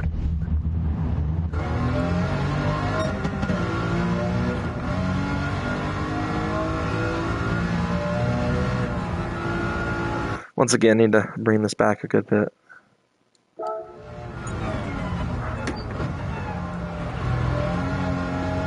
Well, you know, it sucks with the stick shift, but because I lean so far forward for the shifter, the driving position in VR shifts forward accordingly when I come out of the pits. So I always have to recenter it when I drive these manual cars and pit in and stuff. A little bit of a slide there.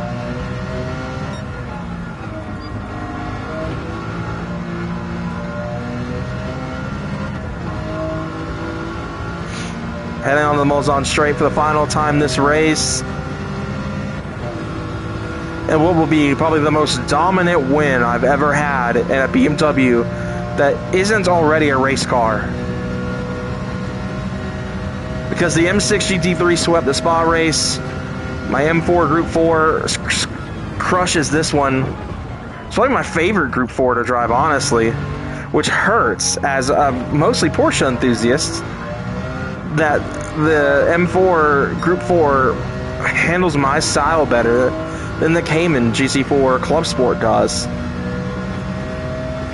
Which is one of the few Group 4 cars in this game that is actually a real racer. Even though it's been retired now, much like every other race car in this game. With the exception of the AMG GT3, the 2020 refresh. They added in this game.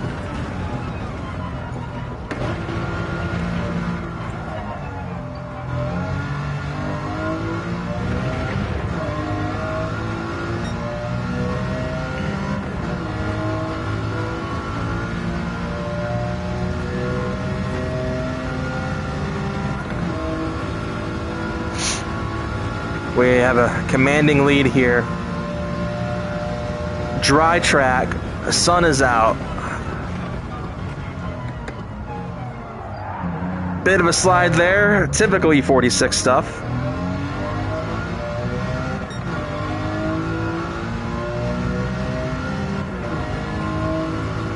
Man, having full tilt out of this car, it's so much faster.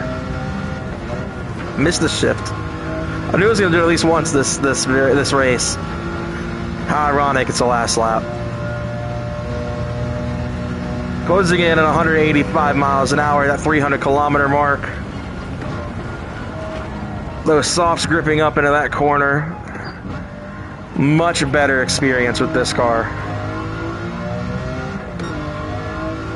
So in other words, people, if you're wanting to build an E46 in this game to compete in some sort of racing with, keep the dang S54 where it belongs.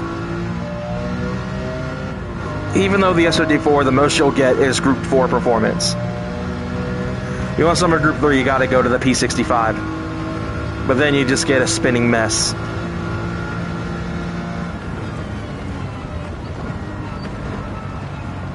See, I don't think the Sardinia race has modified weather.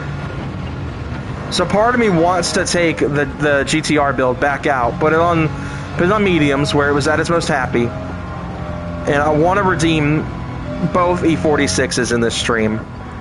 I typically don't ever stream for that long. This is probably one of the longer streams I've done since I did those Forza 4 streams where I would stream for 2 hours at any given time.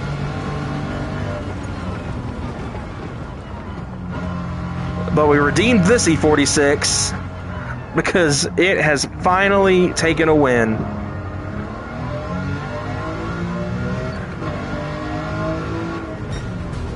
I totally went. Did I? Oh, I accidentally put it in fourth. I was trying to get in sixth.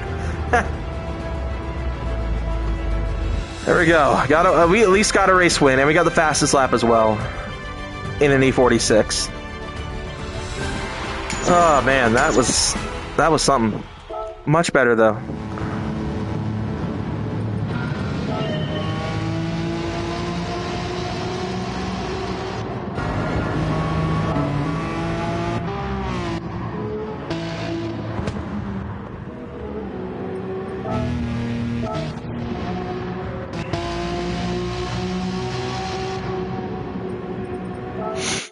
Much better performance out of that E46 than the first one, honestly. All right. I'm going to take a chat break. I'm going to take a water break. We're going to take this VR headset off and breathe for a minute. I try to take breaks after doing races with this thing on because it is a little hard on the eyes for long stints. We do need oil change on the S54. So we're going to go ahead and do that. Then we're going to switch back to the P65 car. We're going to go ahead and put it on the medium tire. And we're going to see if we can redeem that car. And for me, but I kind of want to see if a race where there's no randomized weather and it's a dry track the entire time and I can get that P65 to play ball. Let's see, what car has more miles now?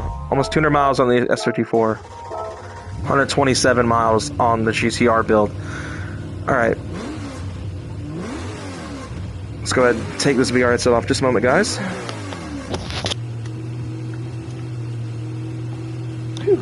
Okay. All right. I needed that break there. I needed that redemption arc from the other E46, so I'm very happy with that.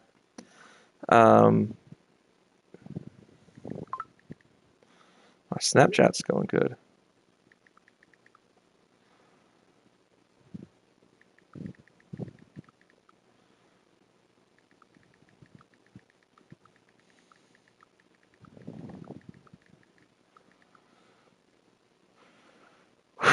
Man.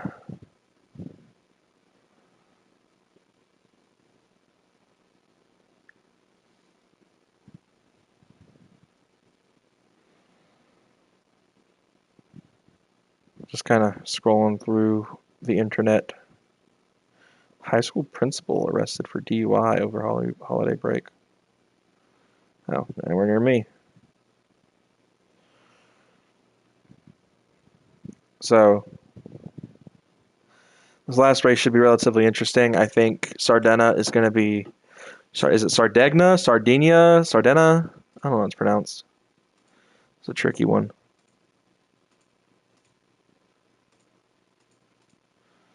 Checking my email as well, because I've not done a good job on checking that either.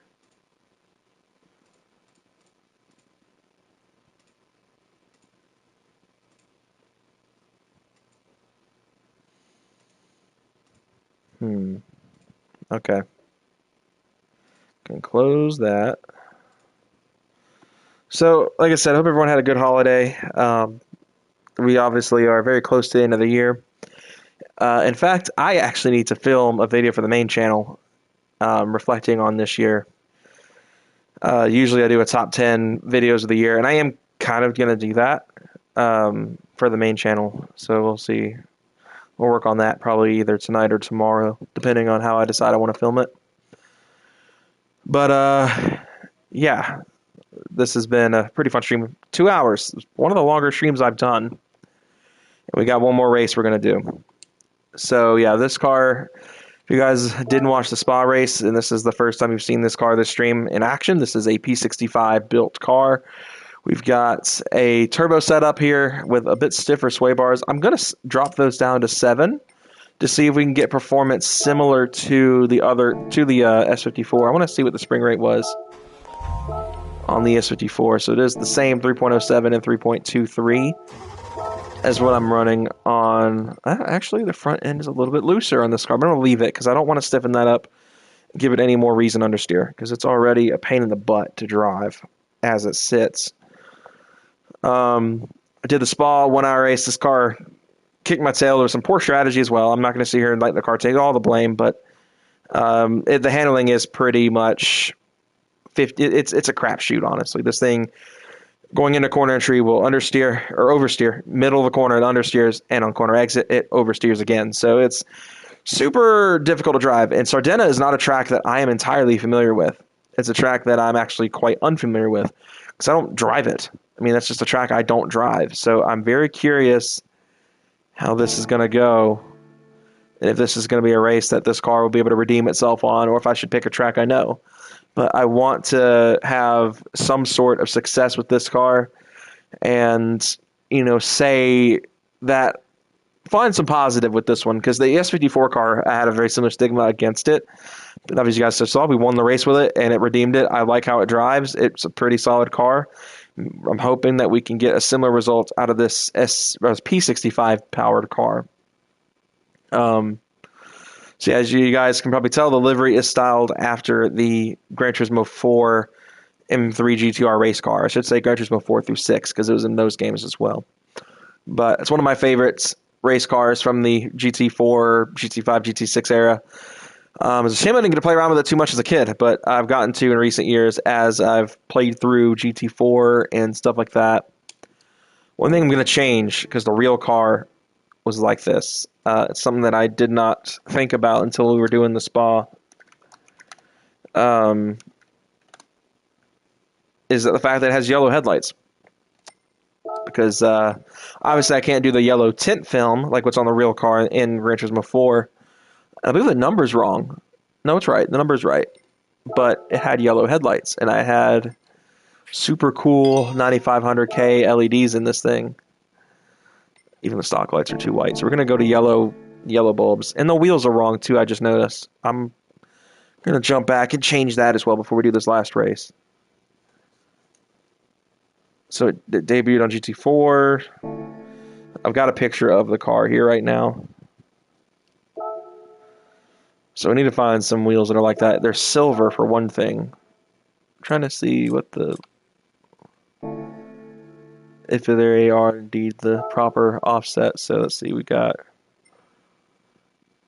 something like these. Looks similar to the actual, these NKs, whatever. I'm going to leave it the standard offset because I think that's what it's running on its own right now. So we got wheels that look pretty appropriate for the car.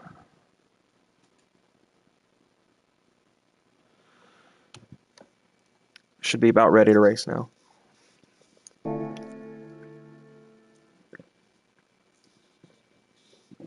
Another thing I want to see is if there's going to be any fuel strat involved with this race, or if this is a race I'm going to be able to do just on one compounded tire.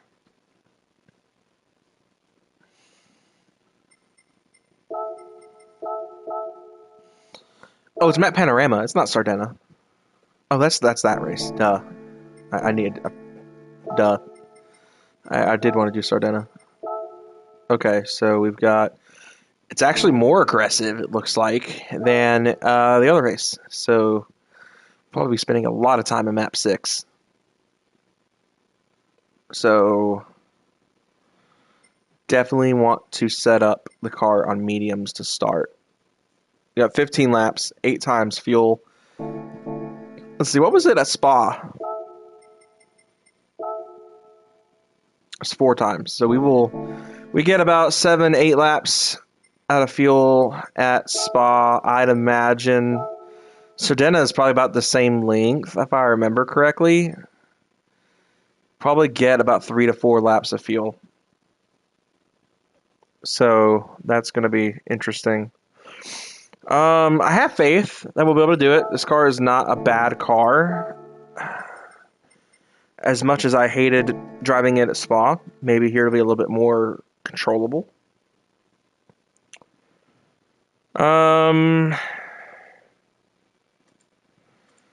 I'm so torn on what to do. How I want to start the strategy on this one.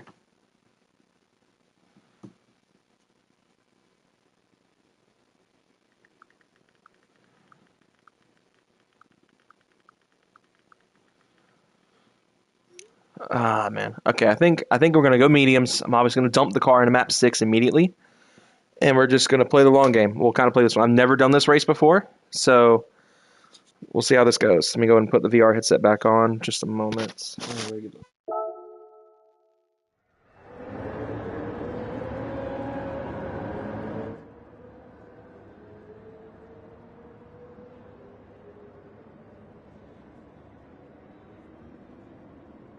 Okay. Trying to get situated. The earbuds on the headset are kind of all over the place and in my way. That's the one thing that kind of sucks is this thing has built-in earbuds that just kind of flail about when I don't use them. Which I actually do use them quite a bit whenever I'm not streaming, obviously.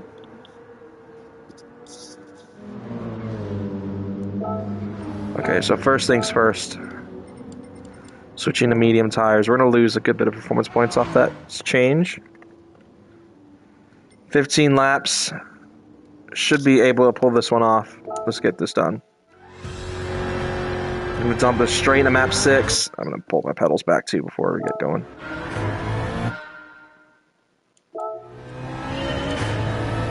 Alright. Here we go. Redemption for the E46 GTR build thing. From what I read about this race, we shouldn't expect any weather.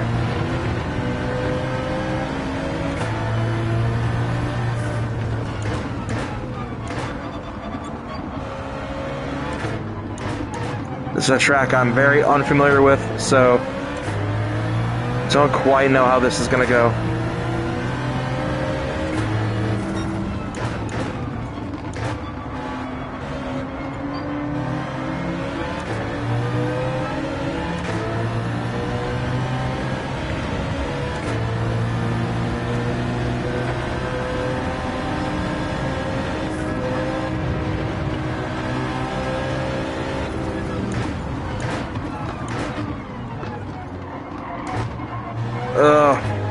It was a little bit dirtier than I'd have liked for that overtake to be.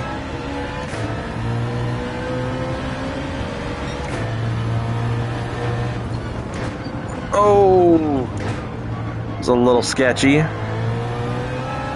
Got the Lexus here. Question is that the GT500 race car or is that the Group GT3? This earbud is smacking the side of my, I hit the paddle, dang it.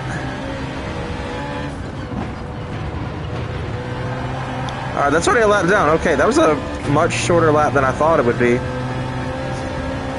Alright, Valerio Gallo, get by him.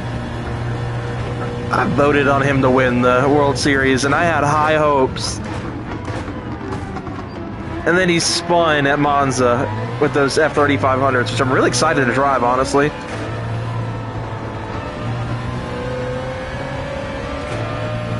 Kokovan going for that really defensive maneuver there. There's going to be some mild contact there. See if we can get him on the switcheroo here. Not quite.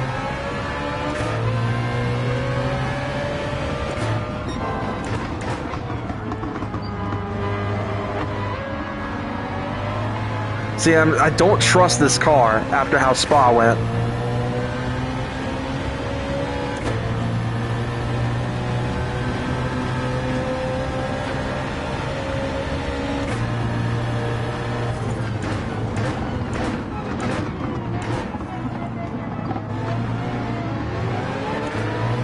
See, I was kind of bunched up there. I don't really have a whole lot of room. Overtaking is not easy here. Oh, big sandwich. I don't like this. Big slide, and we've spun it.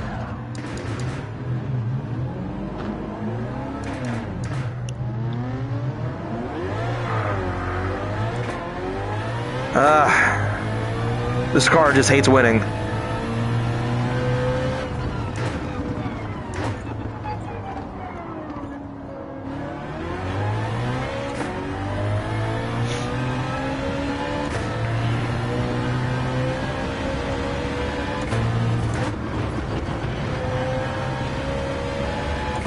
Turn was a lot wider than I expected it to be. Yeah, I think that's kind of deserved, honestly. I cut that corner so bad. Please slow down.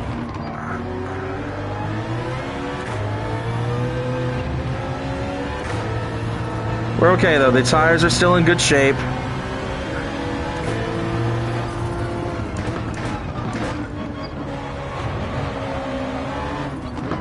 The race is far from over.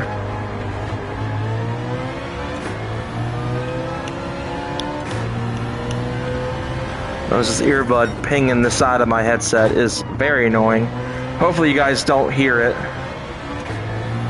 but I don't really know what to do about it. Because it takes so much strength to take those things out of the headset.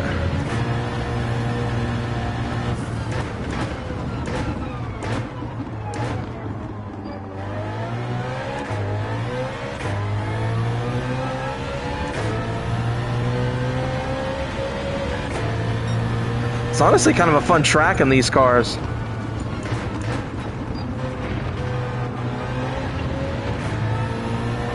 We're closing in on Miyazono, it looks like, in that Subaru we were fighting for the lead with at Spa at one point. Oh, the penalty line was right there. Dang, I got excited for a second. I was like, I got them now. Alright, let's try not to cut again quite so hard. This car is very sensitive to the track edge. Alright, we're entering lap 4. We got 4 laps left of fuel. We're screaming past Miyazono. Oh man, I don't like how close I get to these cars in that corner. We got right up on Gallo. We got right up on that Corvette here. A little slower through that section than I expected. There's Kokobun, who we were battling with a minute ago. That Corvette is on my inside. I'm going to try to give him a little bit of space. He's in my blind spot. Okay, I see my rear view now. We are successfully around him. This thing is an oversteering mess, but I'm going to try my best here.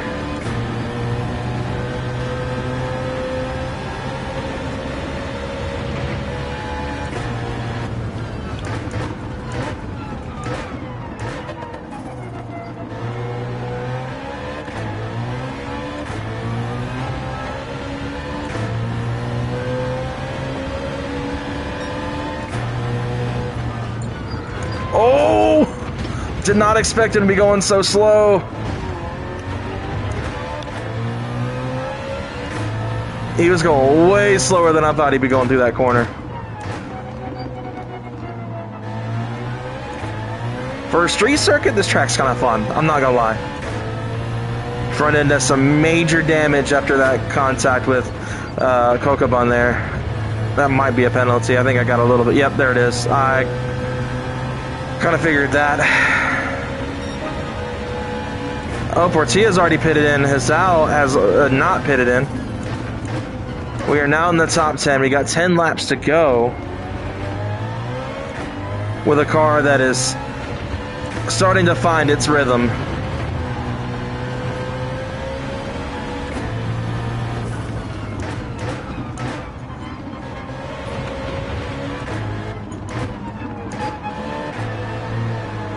Bit of a slide there. Just gotta keep Portilla at bay because he's quick. Oh, gosh, I botched that up a little bit. I braked too early. I was like, oh, I don't have to brake yet. And then I immediately had to brake. Alright, we got 3 cars in front. This is P9, 8, and 7. So we are definitely making moves up here. Probably could have been on throttle a little longer.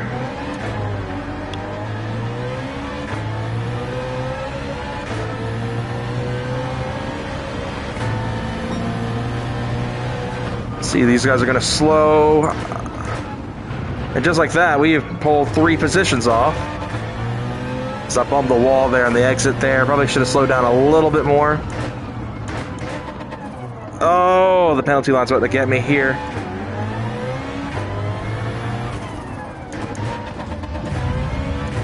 The Ferrari got through. I was able to hold off the BMW and the Aston. Oh my goodness. Alright, Bishop is entering pit lane here. We still have about just under 3 laps of fuel. See, I could spice things up and turn the map up to like map 3. But the thing is, this car, despite having a race car engine, I don't know how much, if at all, it affects the fuel capacity.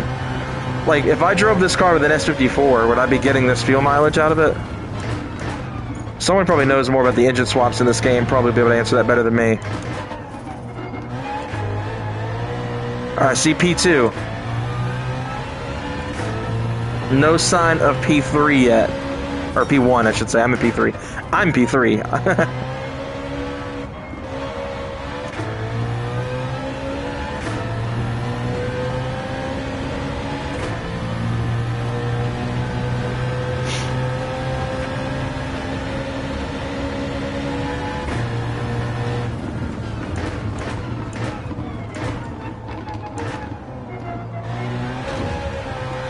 That little wall tap probably hurt me a little bit.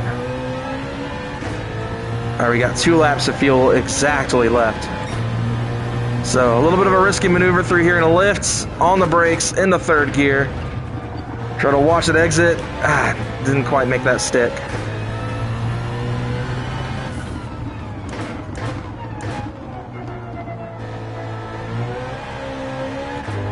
Alright, I gotta be real careful of this corner exit, because the last thing I need right now while I'm charging the lead is another penalty.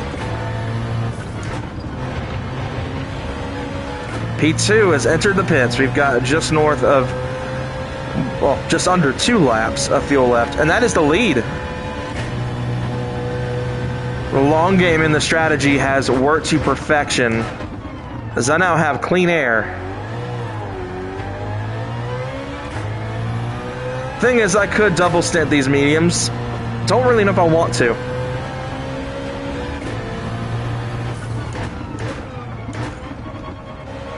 We'll see where we are fuel-wise at the end of this lap, because I definitely don't want to stress about running out of fuel. It may be smart to go ahead and pit on what's effectively going to be lap 8. See, take weather out of the mix. This thing's great. I'm like 99% sure engine swaps, if you put a racing engine in a car, it expands their fuel capacity as well.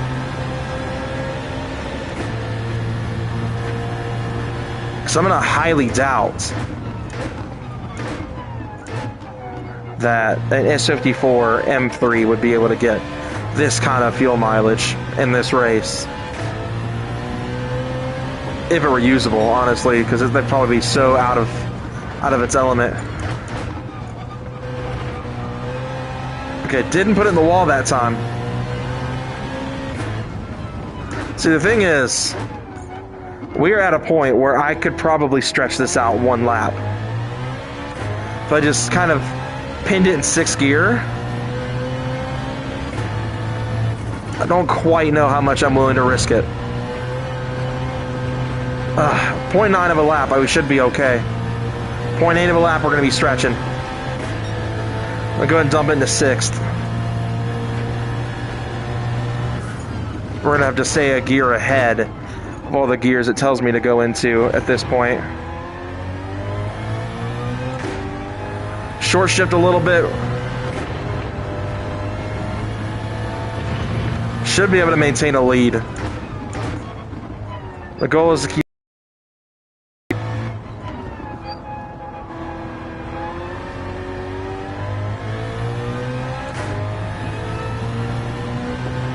Portilla is behind me and is closing in rather aggressively.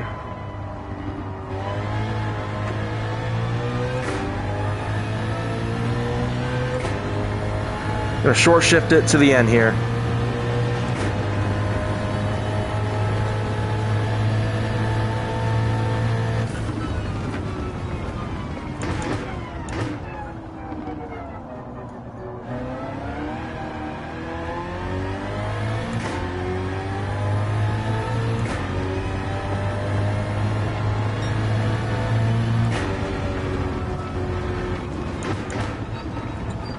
Oh, gave it a little hot there.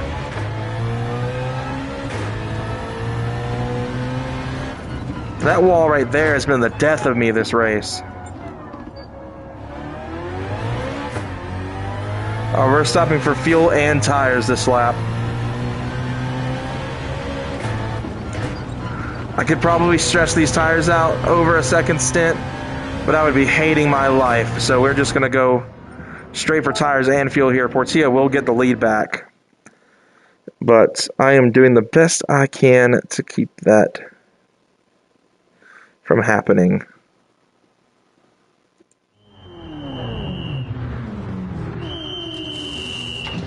Portilla pitted in as well. It's just Bavoy, Rubilar, and Ordonez. Or Rubiar. I'm trying to pronounce it properly. It's going to be a longer pit stop than I'd like to have here with this fuel rate. But these other cars should probably pit in relatively soon as well. And the fact that I'm just now pitting for the first time on effectively lap 9. This will be more than enough fuel to get to the end here. On fresh mediums. Portilla probably only stopped for fuel, and that's why he got so close to me out of the pits. Heat up. But I honestly, I know it's a little early to call, but I think we've redeemed this car. And this race is way more fun than Le Sarth. Because that's the thing, is Le Sarth got boring. Spa, not quite boring, but it's getting a little stale for me. This race, I mean, despite the fact it probably will not pay out as much as Le Sarth or Spa, I feel like it's shorter.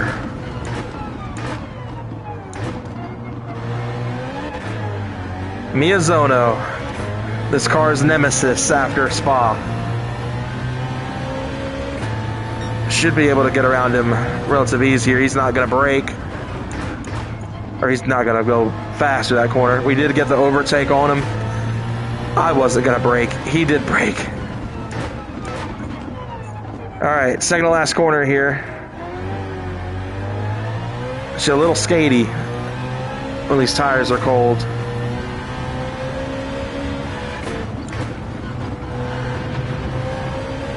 I'm going to watch Miyazono here. Does he go for pit lane? He does, so he should make up some positions theoretically here. That is P3, not quite the lead. Oh my gosh, oh, I thought I was going to miss it. I thought that was it. I thought I braked too late.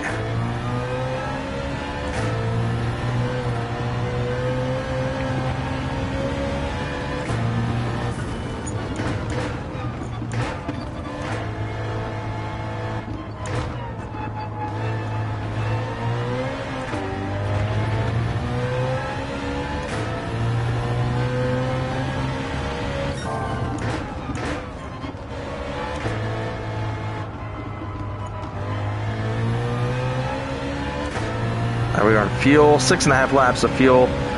Be more than enough to get to the end.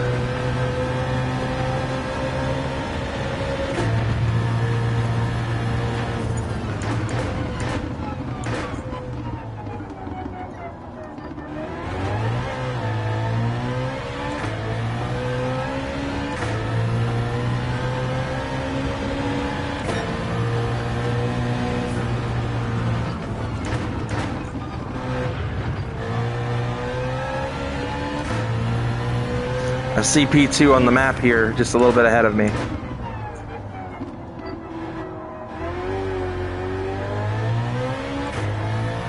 Only thing I wish is that you could customize the volume of the gear whine, because this car needs obnoxious gear whine. Alright, P2 is in pit lane. Will we get the lead? We will not get the lead.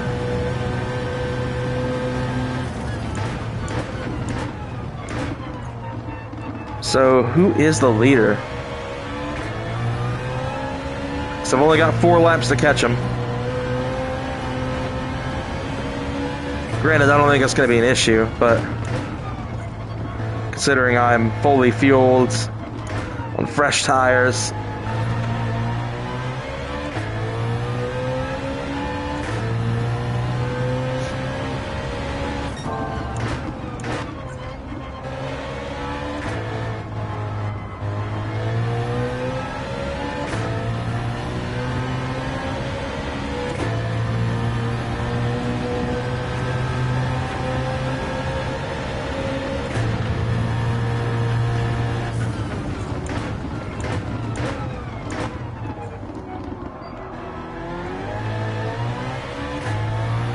I fully expect the leader to pit pretty soon. So whether that'll hand us the lead back or not, I don't know.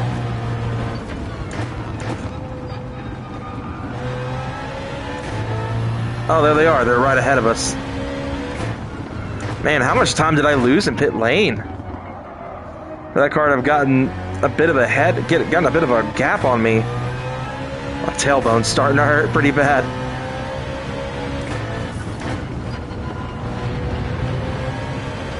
They did enter pit lane, I believe. Or not, they didn't actually. But I just went 9 cents faster than I did on my fastest lap, so... I mean, if I don't have fastest lap in this race locked... Oh, they did pit, because I just took the lead. They just didn't show on the map. If I don't have fastest lap on this race on lock, I don't know what.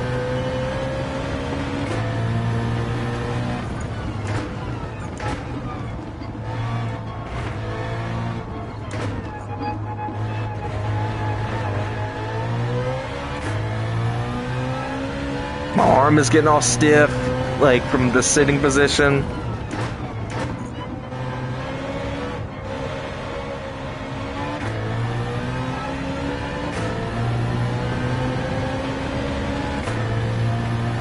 We're back in the lead. It's a comfortable lead. I think we are more than destined to redeem the E46 M3 race car that I built. That struggled at Spa. Looks like we will not get a repeat of that performance here. Which makes me very happy because this, like I said, is a car that I want to love. How am I almost 7 tenths behind my fastest though? That's crazy. Other than I'm just kind of taking a more comfortable kind of approach with these last few laps. 4 laps to fuel. I may be able to do a push lap, honestly, at full power. At lap 15. I see some back markers. I've never... I mean, obviously at Spa I didn't have a chance to lap cars because this thing was just so unsteady there.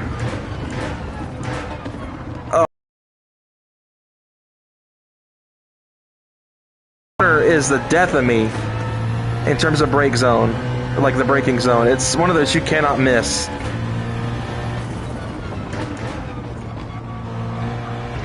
So this variation of Sardena is pretty much like it's almost like La Sarthe.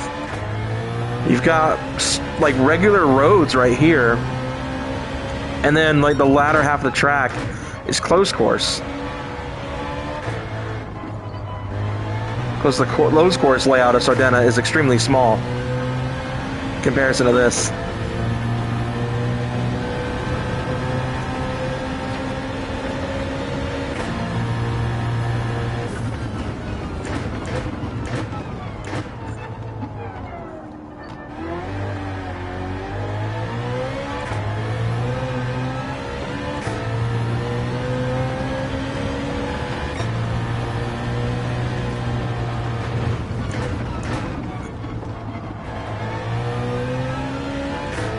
Man, first time I've ever seen a blue flag in this car.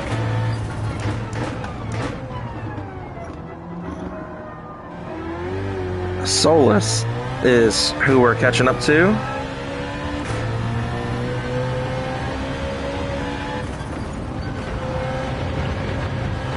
Come on, don't penalty me for that. Don't penalize me for that. Let's see if we can catch a bit of a toe off of Solus here. Oh, that took out that Corvette. Oh, I think, oh, that was sketchy.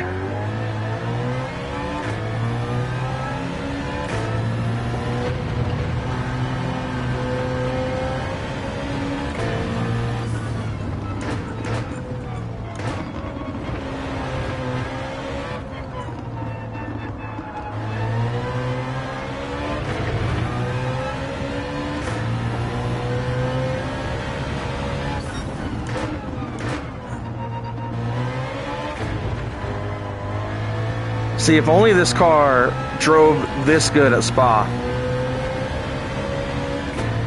But I guess part of it is I don't have to focus on the weather. Because with Spa, you're almost guaranteed rain. Much like the Lasarth race. Here you're not. Oh, as my knees, my right knee is in some of the worst pain I've been in a while because of this stream. This is why I don't stream this long. Is because it causes me so much pain in my knees. So this will definitely be the last race of the stream. I think I definitely need to get up and move around and do something else.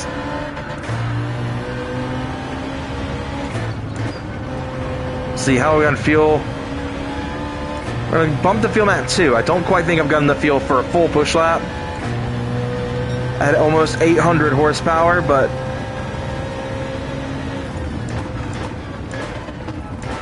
please stop. I'm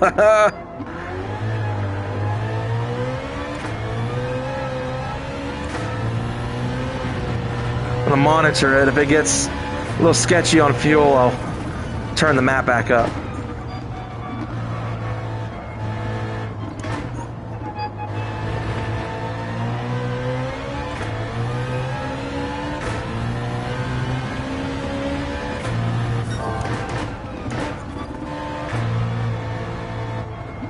Oh, tire wear has gotten pretty bad.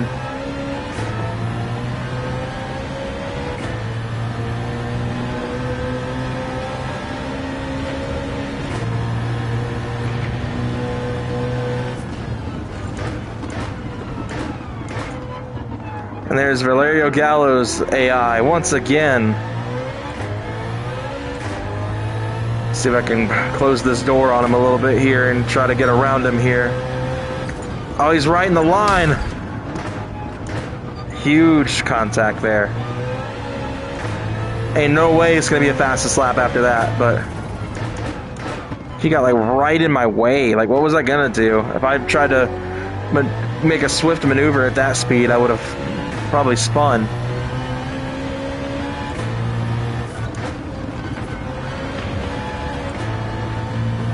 Heck yeah, let's go.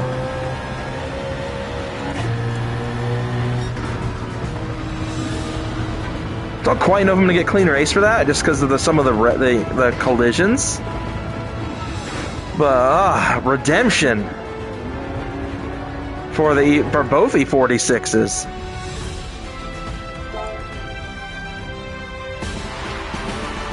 Oh, we did get the clean race bonus. Nice. So, like I said, not quite as much as Lasarth gives, but for a race that's a couple minutes shorter, don't have to worry about weather. It's definitely almost a better race, honestly. And you're in faster machinery, it gets you more familiar with, you know, the daily race stuff, like if you're getting in the Group 3. So, definitely, honestly, it might be the better race to do than Lasarth, because it's a tiny bit shorter. Don't quite have to worry about weather. You don't have to worry about weather at all. It's just a matter of playing the strategy right in terms of fuel mileage. Which, honestly, map 6, the entire race, really helped a lot with that, with this car. So, oh man, the voice crack's been really bad today. I want to see if this actually does anything. I mean, the car's seeing some racing miles today. See, this car equates for the strong majority of that 200 miles we got today from all this driving. I'm definitely going to take a stress break because your boy is sore. All right, 175 miles on this car. 30 miles is what was on it. So what was that? About like 110 miles on this car today. So, oh my gosh, the voice cracks. Yeah, let's go ahead. We're going to do the pit garage. We'll just look around this thing. Here in a pit garage in its natural habitat. Honestly, I don't know, man. That spa race was miserable, but this car has redeemed itself. I'm much happier with it now than I was an hour or so ago. Even if it did ruin the spa race for me a little bit. I would have obviously loved to have been a lot more competitive, but it is what it is. But I think I'm going to wrap this one up here. I hope you guys enjoyed this stream. I know it was a lot longer than I typically do these streams for, but it was a lot of fun, and we're going to do some more of these pretty soon, especially right now while I'm not at work. I got the week of Christmas and pretty much the week of New Year's off, barring one day. So, yeah. Thank you all so much for watching this stream. Hope you all enjoyed it. Expect to see more of this GTR soon. I'm going to try probably next stream maybe to redeem it at Spa, because while we got redemption of this car in general, going from a P11 finish at Spa to a win at Sardinia, obviously I would like to see this car winning at Spa. So maybe next stream we'll do that. But for now, guys, thank you all, and I'll see you guys later. Have a wonderful day.